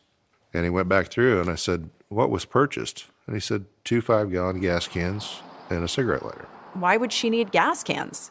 That's what we didn't know. That's what we had to try to find out. The detective became more curious after he subpoenaed her cell phone records.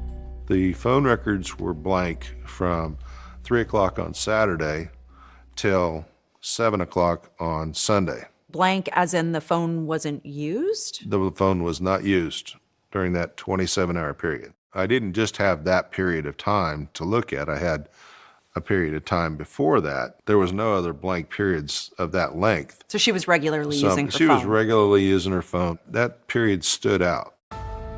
And there was something else about Dana's story, that she drove west from Denver and went hiking in the mountains. To get from Granby, where she said she hiked, the most direct route is through Rocky Mountain National Park, which has video at both ends at the guard gates. I covered a murder there for Dateline. They record your vehicle. Everyone that comes through there. Was she on there? We sent detectives out there, and they obtained the video from both ends of the park to make sure that she had not gone through there, and she hadn't. So the detective figured Dana wasn't telling the truth about where she was. And Dana's account seemed even more wobbly after he got a call from one of her friends expressing concern. His name was Jeff. Jeff told the detective Dana had asked him to help out with her attorney's fees following the murders. But first he wanted to know more. He's asking her questions like I would ask. Where were you? Can you prove that you weren't involved in this? She said, I left Saturday and went for a drive in the mountains, and I didn't come back till Sunday night. And he said, well, you got a hotel receipt or something? And she says, no, I slept in my car. Okay, well, did you see anybody? Did you see the fires that were out there? Like big fires? Big forest fires. So she says she's sleeping in her car, but there's forest fires around the area? Yeah.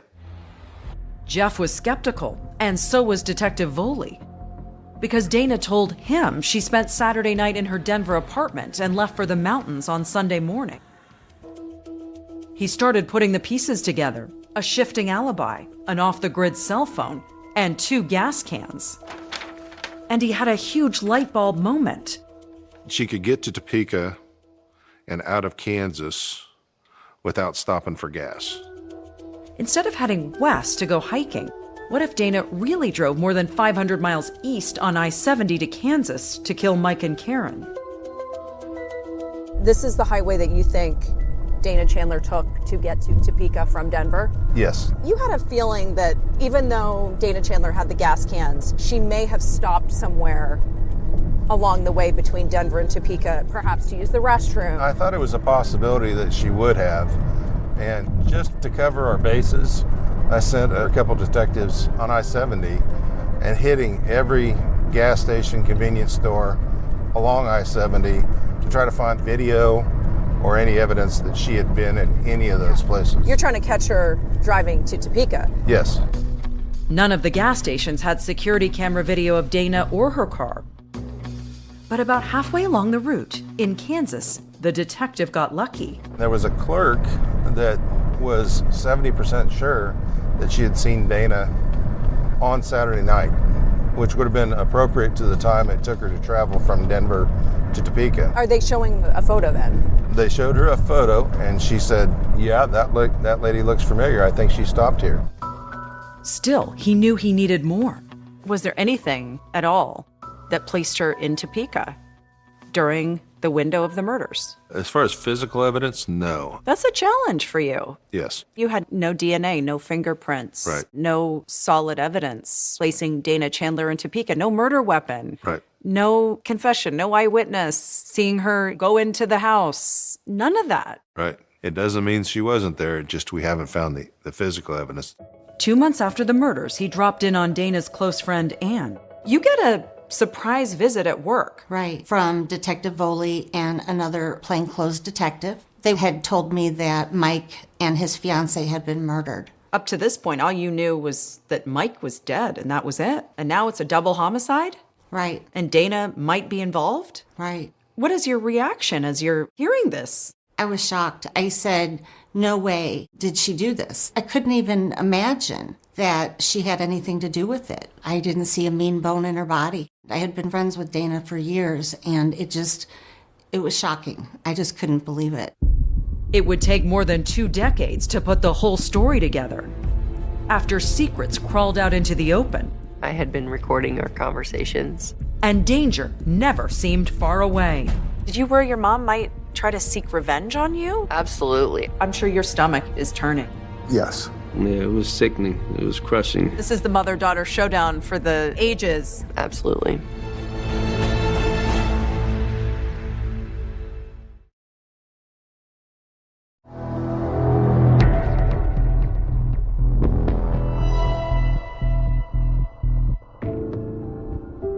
Dana Chandler was now the focus of the investigation. Police weren't buying all of her alibi, especially where she said she'd traveled that weekend. And they were discovering more about her. According to Mike's family and friends, Dana did not move on after the divorce, and she wanted to make sure Mike didn't either.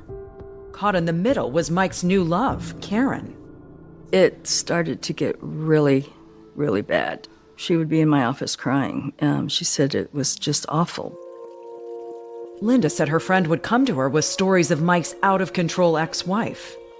Describe the phone calls that Karen would get.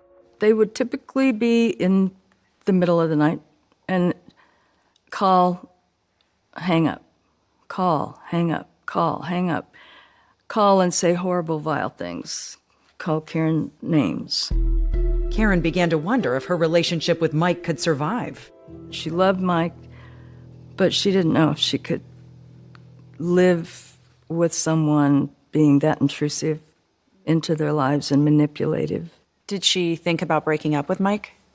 She shared with some of us that she didn't know if she could do this. Investigators learned that type of behavior had gone on for years, that Dana even sent graphic messages about Mike and Karen's sex life to her daughter, had called Karen a tramp. I just said, I don't want to hear about this. Why are you bringing me into this? But I just knew that she did not like Karen at all. And she just was really angry at my dad. She would verbally attack my dad in public. And it would happen at soccer games. The school play? Yeah. So people are seeing this. Yeah. It's really embarrassing. The movie Fatal Attraction really comes to mind when you think about some of the actions of your mom. Yeah, it didn't seem real. It was just hard to comprehend. Karen's son thought Dana couldn't accept her ex having a new relationship.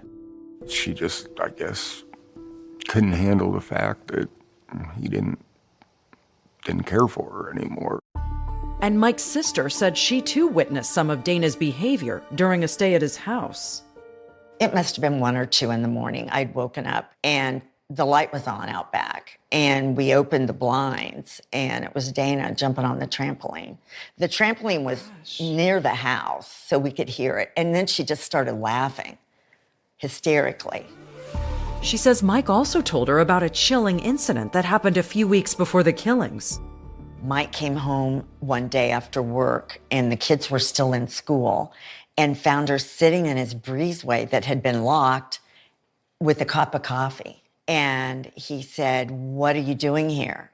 "I'm calling 911. And she said, No, wait a minute. The kids are both at ages where they really need us. I think we should get back together." Just very calmly. And he said, "Are you kidding me?" For Mike, the strange encounter cemented something he'd been thinking about for some time.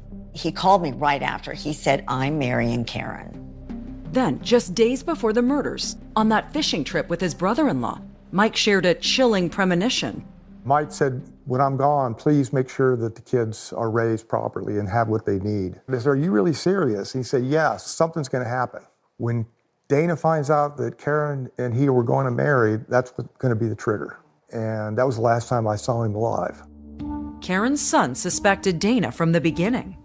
I knew who did it. I mean, I said I know that this is that crazy psychopath Dana Chandler that did it. The detective felt he had built a solid case against Dana.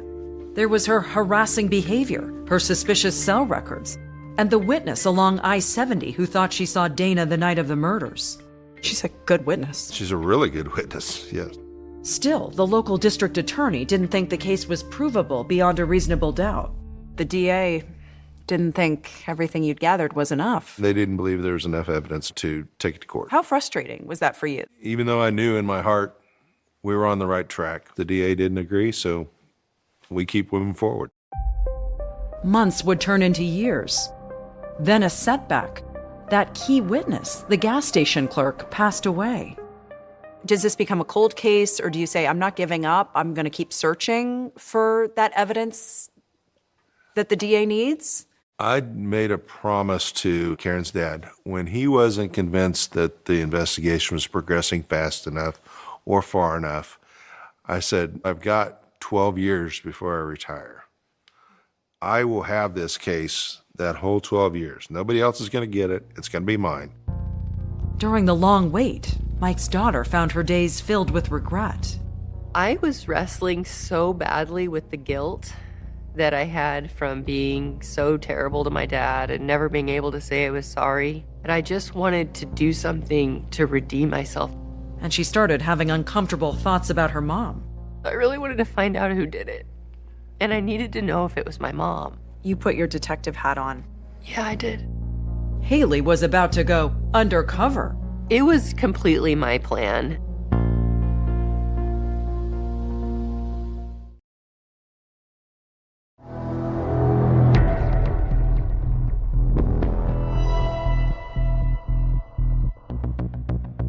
It was 2005, 3 years after the murders, and there had been no arrest.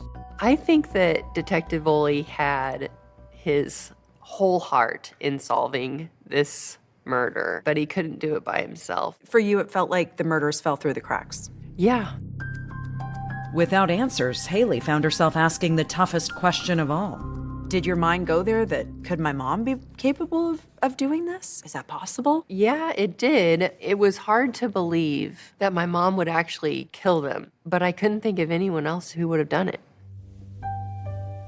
By then, she was living in Colorado with her boyfriend, Chris, and was more determined than ever to find out what happened to her dad and Karen. So she embarked on a bold new approach to investigate her mom herself. Are the police involved at all? Have they asked you to? It was completely my plan. I came up with the idea myself. A fire was lit. Yeah. Haley, just 20 years old, began secretly recording conversations with her mother. Take us to this moment where you first decide to record your mom. I had already been talking to her from time to time, and I questioned her about it. I really wanted the truth. Recording it wasn't hard.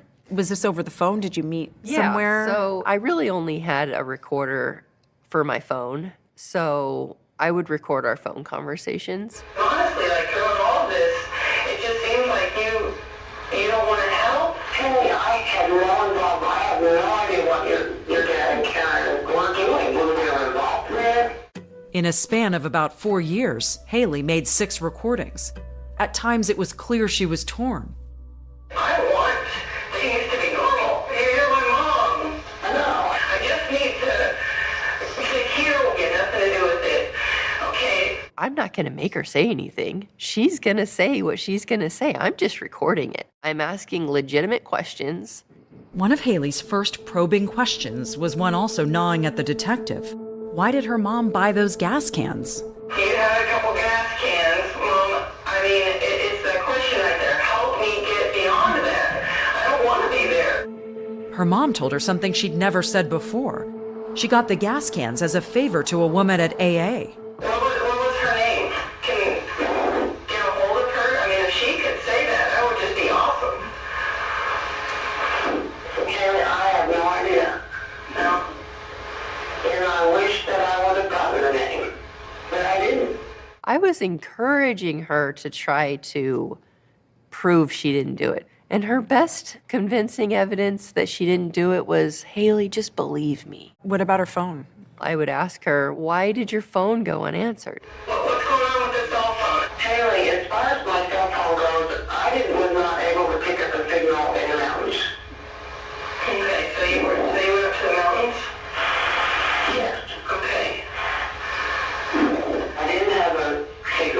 You're trying to catch your mom in a trap. That was definitely the gamble. I wasn't sure if it was even going to work. But then you started to get somewhere. Yeah. You spent a night in the mountains then, like, that weekend? She seemed to confirm she was in the mountains, which is what she told her friend Jeff. And that contradicted what she told Detective Voley, that she'd spent the night at her apartment. So Haley asked exactly where she was. What city, like, where you live? I have all that information. It's where I was. Are you buying this, what she's telling you? I'm completely not buying it. After months of secretly recording her mom, Haley let Detective Voley in on her operation. He jumped at the opportunity to get something solid on Dana. So he gave Haley a key fob with a voice recorder hidden inside. Haley met her mom at a restaurant and placed the fob on the table. How nervous were you as you're recording her? It was a little nerve-wracking. It's barely audible due to the noisy restaurant. Haley put her mom on the spot. At one point, I asked her to just take a polygraph test. That would be one step to show that she didn't do it. And she asked me if I'd ever thought about killing my dad. And I said, no, but she said, well, I have thought about killing him. That's big. Yeah. I mean, we can say in passing, like, oh, I could kill him, but to think about killing someone to the extent that you're worried it will show up on a polygraph test, that's pretty bad. What did you think when you heard that? That's just another one of those little pieces that we put into that pile of evidence that here she is on audio admitting that she thought about it. Eventually, as Haley kept pressing her mom, Dana shut down.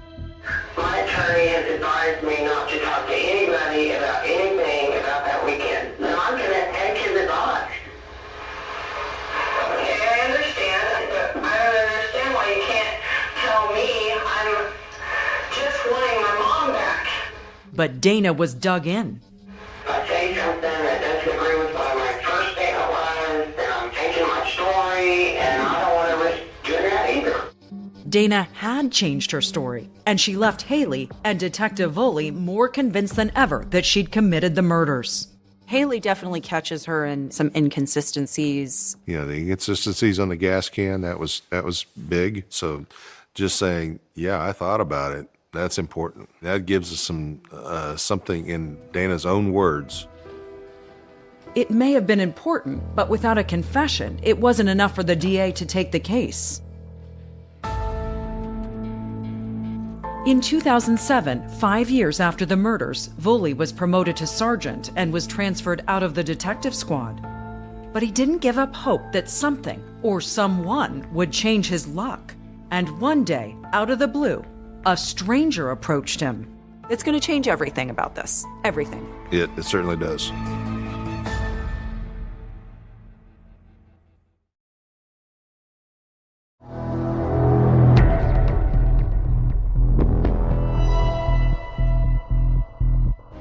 I don't know how you'd move on without closure, without resolution, without justice, is what it was for me. It wasn't right. It was 2008, and Haley was starting to lose hope. But what she didn't know was that Sergeant Voley's chance encounter with a stranger would forever change the trajectory of the case. The man was campaigning to be the new DA. And I said, good luck to you. If you happen to make it, I've got a case I want to present to you. It's the Harkness-Cisco case. He says, I know about it. I'm going to start a cold case unit, and we're going to look at that. And he got elected. He was elected. He did start the cold case unit. This was the first case that he looked at. We looked at it for 2 years, just shoring it up as much as we possibly could until they were comfortable that there was enough evidence there to bring it to court. What do you think changed? Perspective in part of it. This one says, if I lose, I lose. But I'm going to go down swinging. The DA called us in and said, we have, I think, as much as we're ever going to have. Do you want us to charge her and go to trial? Yes. I mean, no hesitation for me. Is there any conflicting feelings there that you're pushing for your mom to be arrested? I was really scared because she was going to find out that I had been recording our conversations. So arresting her and taking her to trial was great. You're terrified of the one woman who is supposed to love you the most in this world. Absolutely. Dana Chandler was living in Oklahoma at the time. It was 2011, nearly a decade since Mike and Karen had been killed. Authorities caught up with her in a parking lot and arrested her with guns drawn. She was charged with 2 counts of first-degree murder. Dana pleaded not guilty and went on trial in a Topeka courtroom in March 2012. We're covering this around the clock every day. Sherman Smith is editor-in-chief of the Kansas Reflector, covering state politics. Back then, he was an editor for the Topeka Capital Journal. One of the reasons why the community fixated on this so much was because, it involved a couple of community members in a relatively safe neighborhood, and that just doesn't really happen much in Topeka. The prosecution argued Dana was the only person who hated Mike and Karen enough to kill them. The motive has always been that Dana Chandler was so bitter about the failure of her marriage. She despised her ex-husband and despised even more that he was going to be married again. To prove motive, prosecutors called friends and family, including Haley, who was by then 27. What's that like, going to trial knowing that you'll be helping the prosecution try to put away your mother? It was terrifying. And it was very awkward. And it was hard to not feel like you are doing something totally wrong and betraying your mom. But I was only doing what was right. If you believe she did this, then she has to pay. Yeah. I wanted the jury to know how much she hated them, what she put them through, and... Karen and Mike. Yeah. The prosecutor said Mike was scared of Dana and got a protection from abuse order against her, which she violated. The defense countered that there was no physical evidence tying Dana to the crime scene. It took less than 90 minutes for the jury to find her guilty of both counts of first-degree murder. She was given 2 life sentences. I was glad for the family. The work I did on the case was shown to be good, so I was happy about that. But still, you're not jumping for joy after somebody gets convicted of a murder because nobody wins. There weren't any winners that day at all, but we were relieved. To tell you the truth, we were relieved. Haley, who was just a teenager when her father was killed, says she felt almost reborn. I felt like my life was starting. That was behind me. And this was the new, fresh start, a new beginning. Chris and I got married and we started having kids, and it was great. Sergeant Voley, who had fulfilled his promise to Karen's dad to never give up on the case, retired in 2014. But this fresh start for all of them came to a screeching halt. You get some news that's going to rock your world. Yeah. The Kansas Supreme Court overturned the conviction.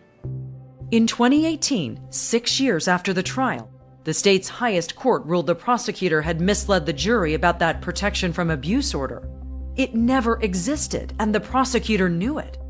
Both murder convictions were tossed. For me, it felt like the Supreme Court was doing the right thing. That it had become abundantly clear that there were a lot of problems with the way this was prosecuted. Haley knew that if the state chose not to re-prosecute the case, her mother would walk free. Did you worry your mom might try to seek revenge on you, given that you testified against her the first time? I was terrified if she would get out of jail. And I had kids now. Yeah, could she harm one of your children? Yeah. Was that a fear? Harming them or just trying to see them in general. The fate of Dana Chandler's case was in the hands of Mike Kagay, the 3rd district attorney to oversee it. What was your biggest concern going in, deciding to retry this? Just making sure we made the right decision. We look at the case itself and try and decide what's the right thing here. Does justice demand that we move forward? Kagay believed it did.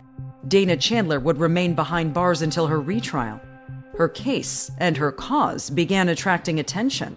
No DNA, no confession, no fingerprint, not even snitch witnesses. Daryl Burton is the founder of a nonprofit organization called Miracle of Innocence. Its mission is to help those who may have been wrongly accused. And this is based on your own personal experience. Yes. You were yes. wrongfully accused. Yes, wrongfully accused and faced the death penalty and sent to prison for nearly 25 years for a crime that I didn't commit. Convicted of murder in 1985 and exonerated in 2008, Daryl believed Dana's case mirrored his own. To him, the lack of physical evidence spoke volumes. You cannot find a case where you would investigate all of these different, avenues and not find something, some connection. It just doesn't happen. I think that's what makes this so complicated, is that Dana looks so bad with her behavior towards her ex and his new girlfriend. But then there's that, where's the smoking gun? It don't have to be a smoking gun. It could just be a water pistol, anything. Lack of evidence aside, do you believe Dana Chandler is innocent? I do. I believe she's innocent in my heart of hearts. His organization hired a top-notch defense team to represent Dana in her high-stakes retrial. What would this new jury think? I'm sure your stomach is turning. Yes.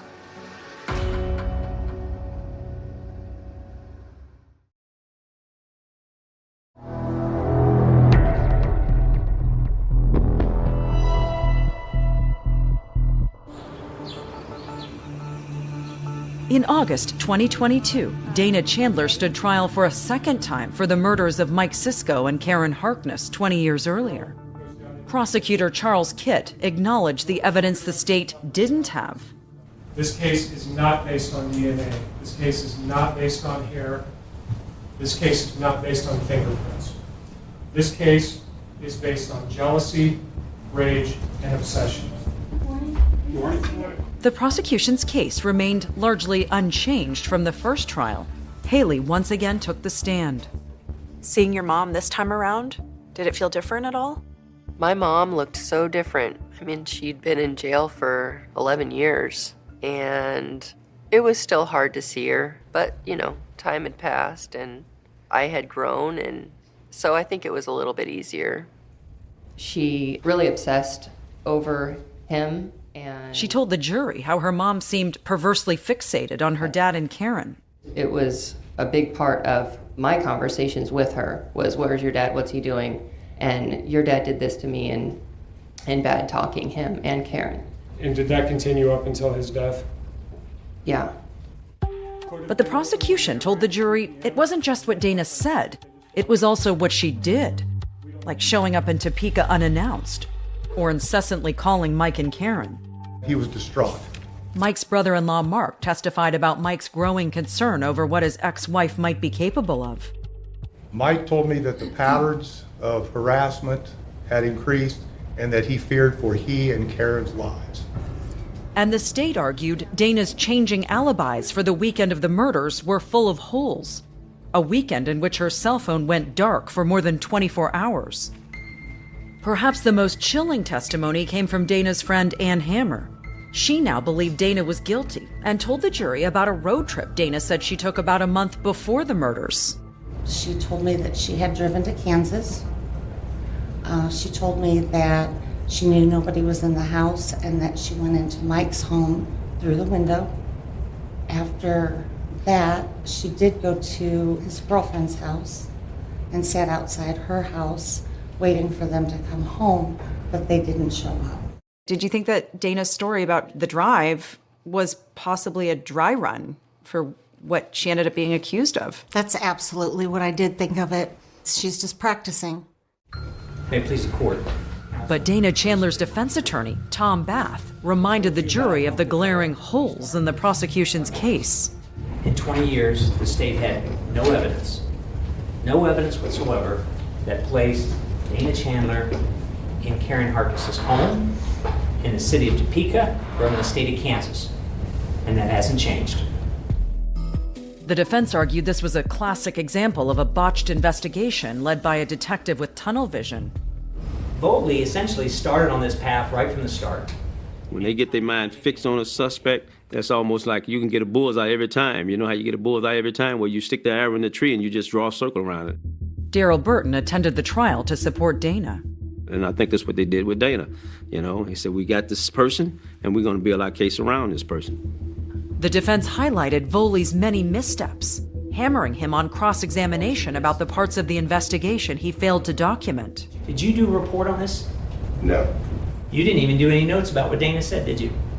No. Right. And taking him to task for the things he did document that later went missing. Where is that tape, Detective? I don't know. As for that dry run, the defense pressed Dana's old friend on her memory. And do you remember that some of the information you gave about Dana, you weren't sure if it was true or if it was a dream? Absolutely. The defense argued the rest of the prosecution's case was just noise. Dana wasn't angry or obsessed and never harassed Mike or Karen. All those phone calls, for instance, just a mom trying to reach her kids. And so what if her cell phone went dark for 27 hours? This was 2002. Service was limited, roaming charges were sky high, and people weren't tied to their phones like they are today. 2002 was a different era for cell phones. Many people's phone would not show calls if you left. You know, for the defense, I think they were just kind of throwing their arms in the air going, just because she can't prove she was in Colorado doesn't mean she was in Kansas. You know, there's no evidence she was there either. And in fact, said the defense, there was evidence someone else was in that house. A hair found on a shell casing did not match Dana or either of the victims. There is reasonable doubt at every turn, and we ask you to return a verdict, not guilty, not proven. Thank you. Jury deliberations started after 3 weeks of testimony. 1 day passed, then another, then another. Day 1, day 2, day 3, day 4. This is going on almost a week. That wasn't good. We knew good. it wasn't good. I'm sure your stomach, is turning. You're getting a bad feeling here. Yes.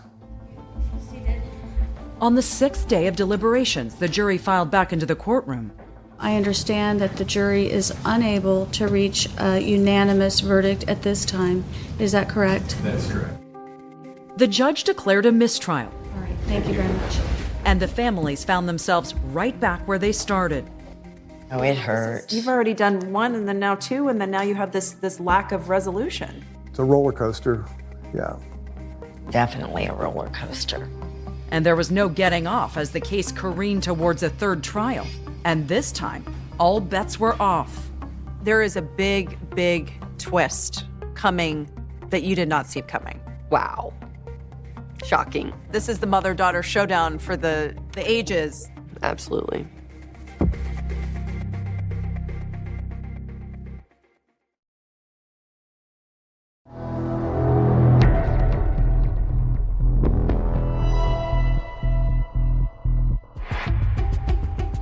In the fall of 2022, despite 2 trials behind them, prosecutors decided to roll the dice again and try Dana Chandler for a 3rd time. The victims' families were relieved, but the long wait for trial wouldn't be easy. Dana was granted bond. So now she's out. You've testified against your mom twice, and now she's a free woman. I was really nervous about her getting out on bond.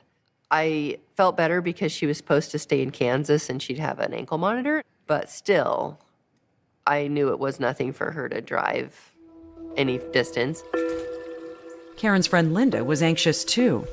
Several of us, the very first trial, when we testified against her, we said, if she gets off, I'm a little concerned. The prosecutor's decision to retry Dana was a major disappointment for her friend Daryl. He vowed to stick by her and for the next 2.5 years continued to raise money to keep lawyer Tom Bath on the case. How are you feeling heading into trial number 3? I was feeling she had a good chance. And I said to Dana, I said, you know, Dana, I said, Tom is likable. I said, if he gets in front of a jury, they're going to like him. Dana's 3rd trial began this past February in a county northwest of Topeka. The courthouse was different, but the players were the same.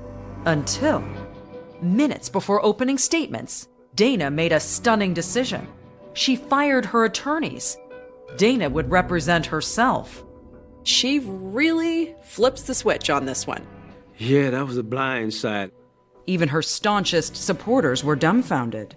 And I said, you know, Dana, I don't understand. What are you trying to do? What are you doing? You're not a lawyer. You need an attorney to understand court rules, procedures, and court etiquette. Darrell, this is my life, this is my case, and I think I can help myself. Counsel, are you ready to begin? Yes, Your Honor. Okay. Prosecutors argued their now familiar case. Same motive. That this defendant was obsessed with Mike and Karen, that she hated Mike and Karen, that she told Haley that she had thought about killing Mike. And the same disturbing stories. Phone harassment, rapid fire phone calls, stalking, showing up. I looked out the blinds of his bedroom, and it was the defendant jumping on a trampoline and laughing. When it was Dana's turn, everyone knew they were in for something different. And sure enough, she threw the typical trial playbook out the window.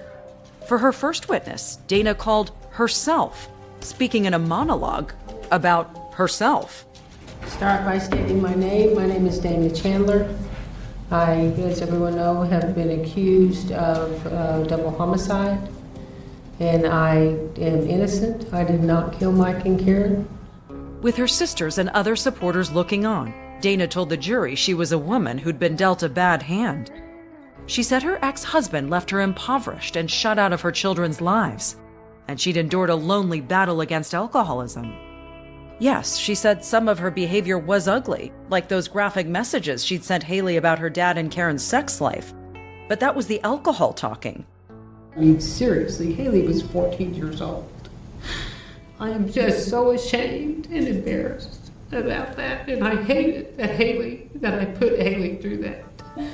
She took the blame for that, but not for all the rest. She said she was actually getting along with Mike at the time of the murders, and that all those damning stories told by Mike and Karen's families were either misrepresented or never happened. There's been testimony that I used Haley and Destin to spy on Mike. I stalked Mike. None of that's true. And Dana said she hadn't changed her alibi about where she was the night of the murders. She'd slept in her car in the Colorado mountains. This is a map of the route that I took. As Dana moved around the courtroom, she didn't always come across like a polished attorney. She struggled with her computer. As soon as I unplug it, it starts dragging. Okay. Stopped testimony to put on her puffy coat. And she complained about our cameras. That camera back there is Dateline. I find that very distasteful. I'm sitting here giving my life story with that camera pointing to me is so obnoxious to me. And I'm very uncomfortable doing that right now. Did you worry that the jury might be sympathetic to her or think, wow, this woman is taking on this burden of being her own attorney? Maybe she didn't do this. Yeah, it concerned me a little bit. I thought, yeah, it's possible she could be seen as sympathetic to the jury.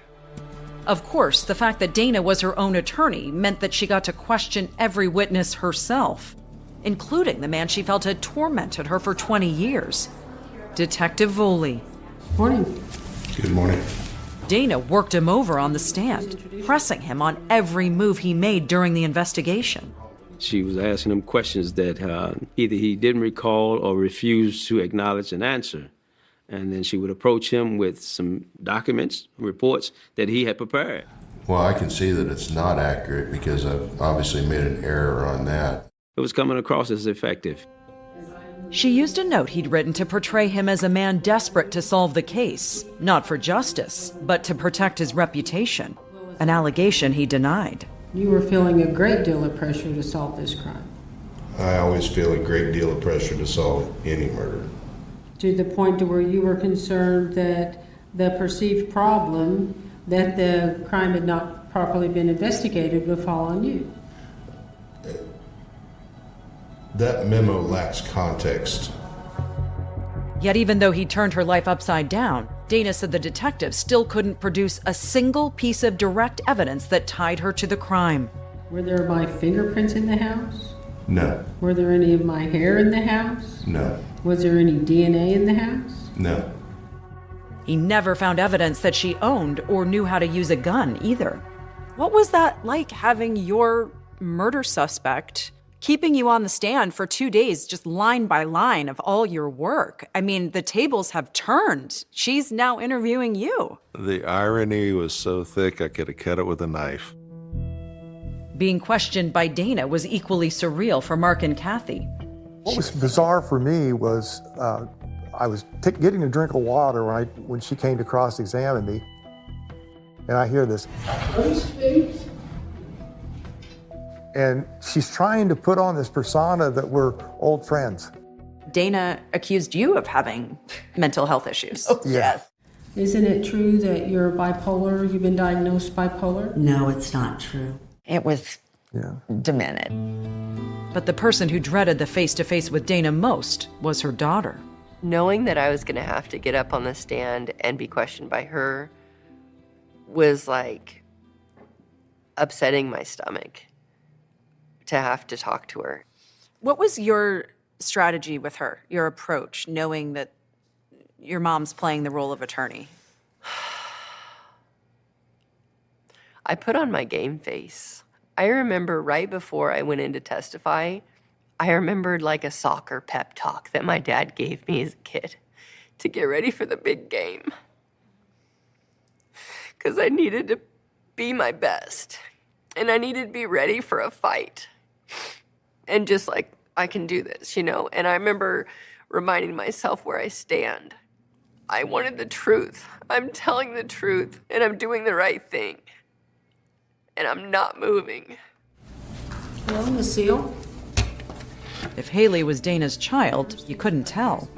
She attacked Haley's memories, suggesting Mike was the unhinged parent after the divorce, not her. When your dad and Karen drove up, your dad stormed over to the car, right? Oh, if you no. recall? No, he did not. And he started banging on the window. What? No, he did not.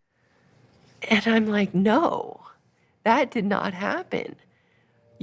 She was making things up. I felt like you all. And she made Haley revisit disagreements they'd had in the past, laying bare their fractured relationship for the jury. Is this a good setting to explain our personal relationship? Well, that's a lot of what this trial is about, is my relationship with you. Despite their problems, Dana insisted she tried to be there for Haley after her father was killed. But I did try to call you, was your testimony. You did. And you wouldn't answer your phone. Yeah, I didn't want to talk to you. You didn't want to talk to me. But I tried to talk to you, correct? Yes. How do you feel you did? I feel really good. I did great. Did you feel like your dad was with you? I do. Dana Chandler had had her say. Now, prosecutors would have a chance to question her. A double murder case that began on a 4th of July weekend was about to end with its own fireworks. Ms. Chandler, Sports page. it is a yes or no. I'm not going to be corralled into this little box of yes or no, Mr. Kid.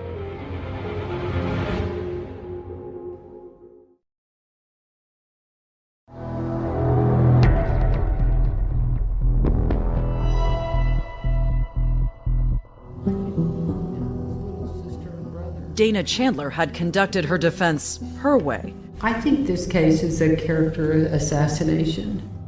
But the decision to represent herself came at a cost. There were constant delays as Dana sifted through documents and corralled her witnesses. She tested the judge's patience. Ms. Chandler, I'm going to ask you to stop talking right now unless you really have something, you have a motion to make. I'm just exercising my right to be heard. By contrast, the prosecutors moved their case along like clockwork. They know what they're doing. They've got their witnesses in order. They've all been briefed. Everybody's on the same page. Yes. The prosecution took advantage of Dana's inexperience at key moments. Remember the gas station clerk who believed she saw Dana in Kansas the weekend of the murders? Because that woman died, the judge had ruled her story inadmissible. But Dana asked the detective a question that allowed him to talk about it. We also have, and it hasn't been mentioned yet, a Patty Williams in Waukene, Kansas.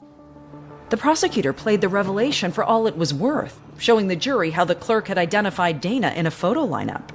So she looked at this lineup of 6 photographs for about 10 seconds? Yes. And what did she say?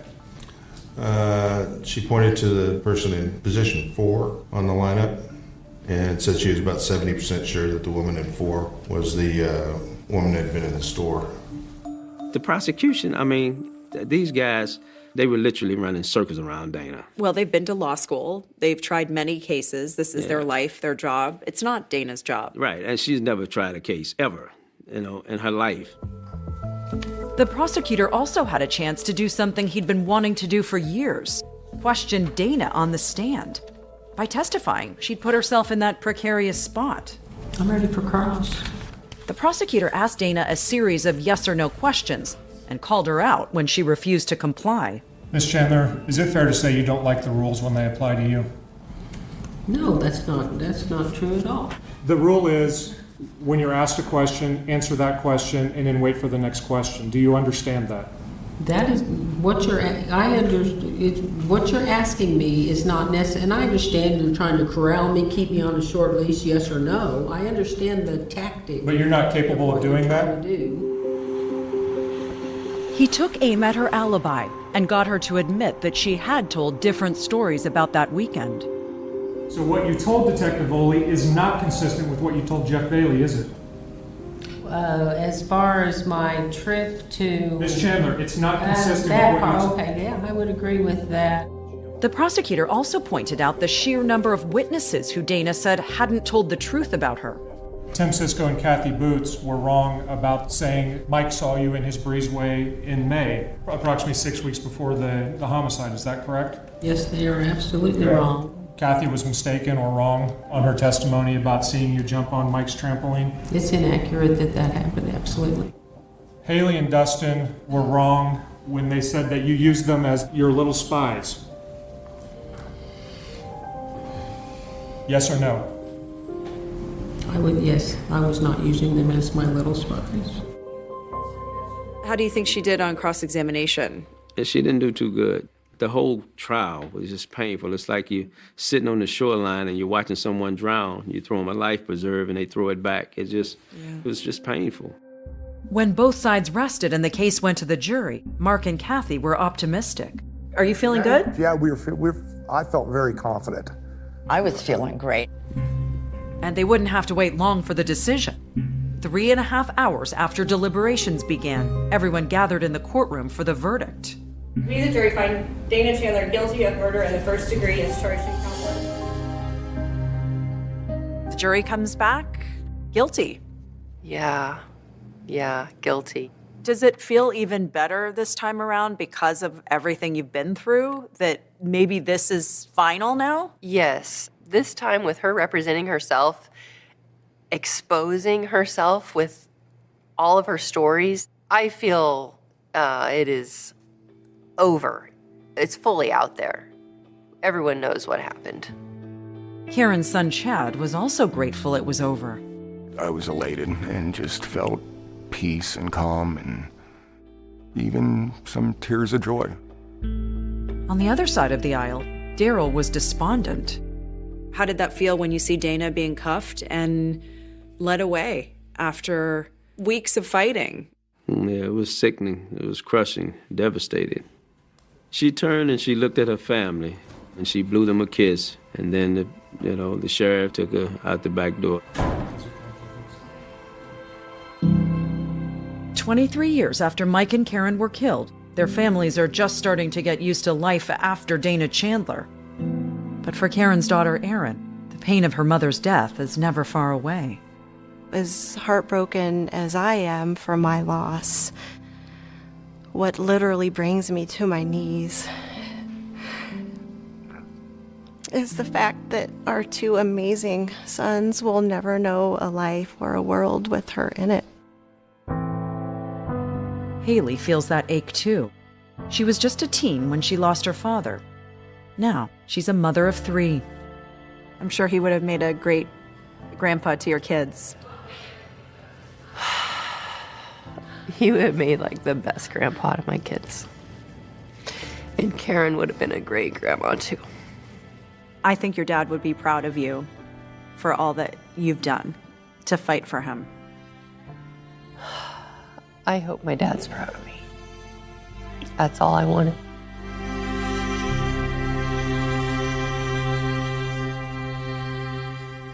That's all for this edition of Dateline. And check out our Talking Dateline podcast. Andrea Canning and Keith Morrison will go behind the scenes of tonight's episode, available Wednesday in the Dateline feed wherever you get your podcasts.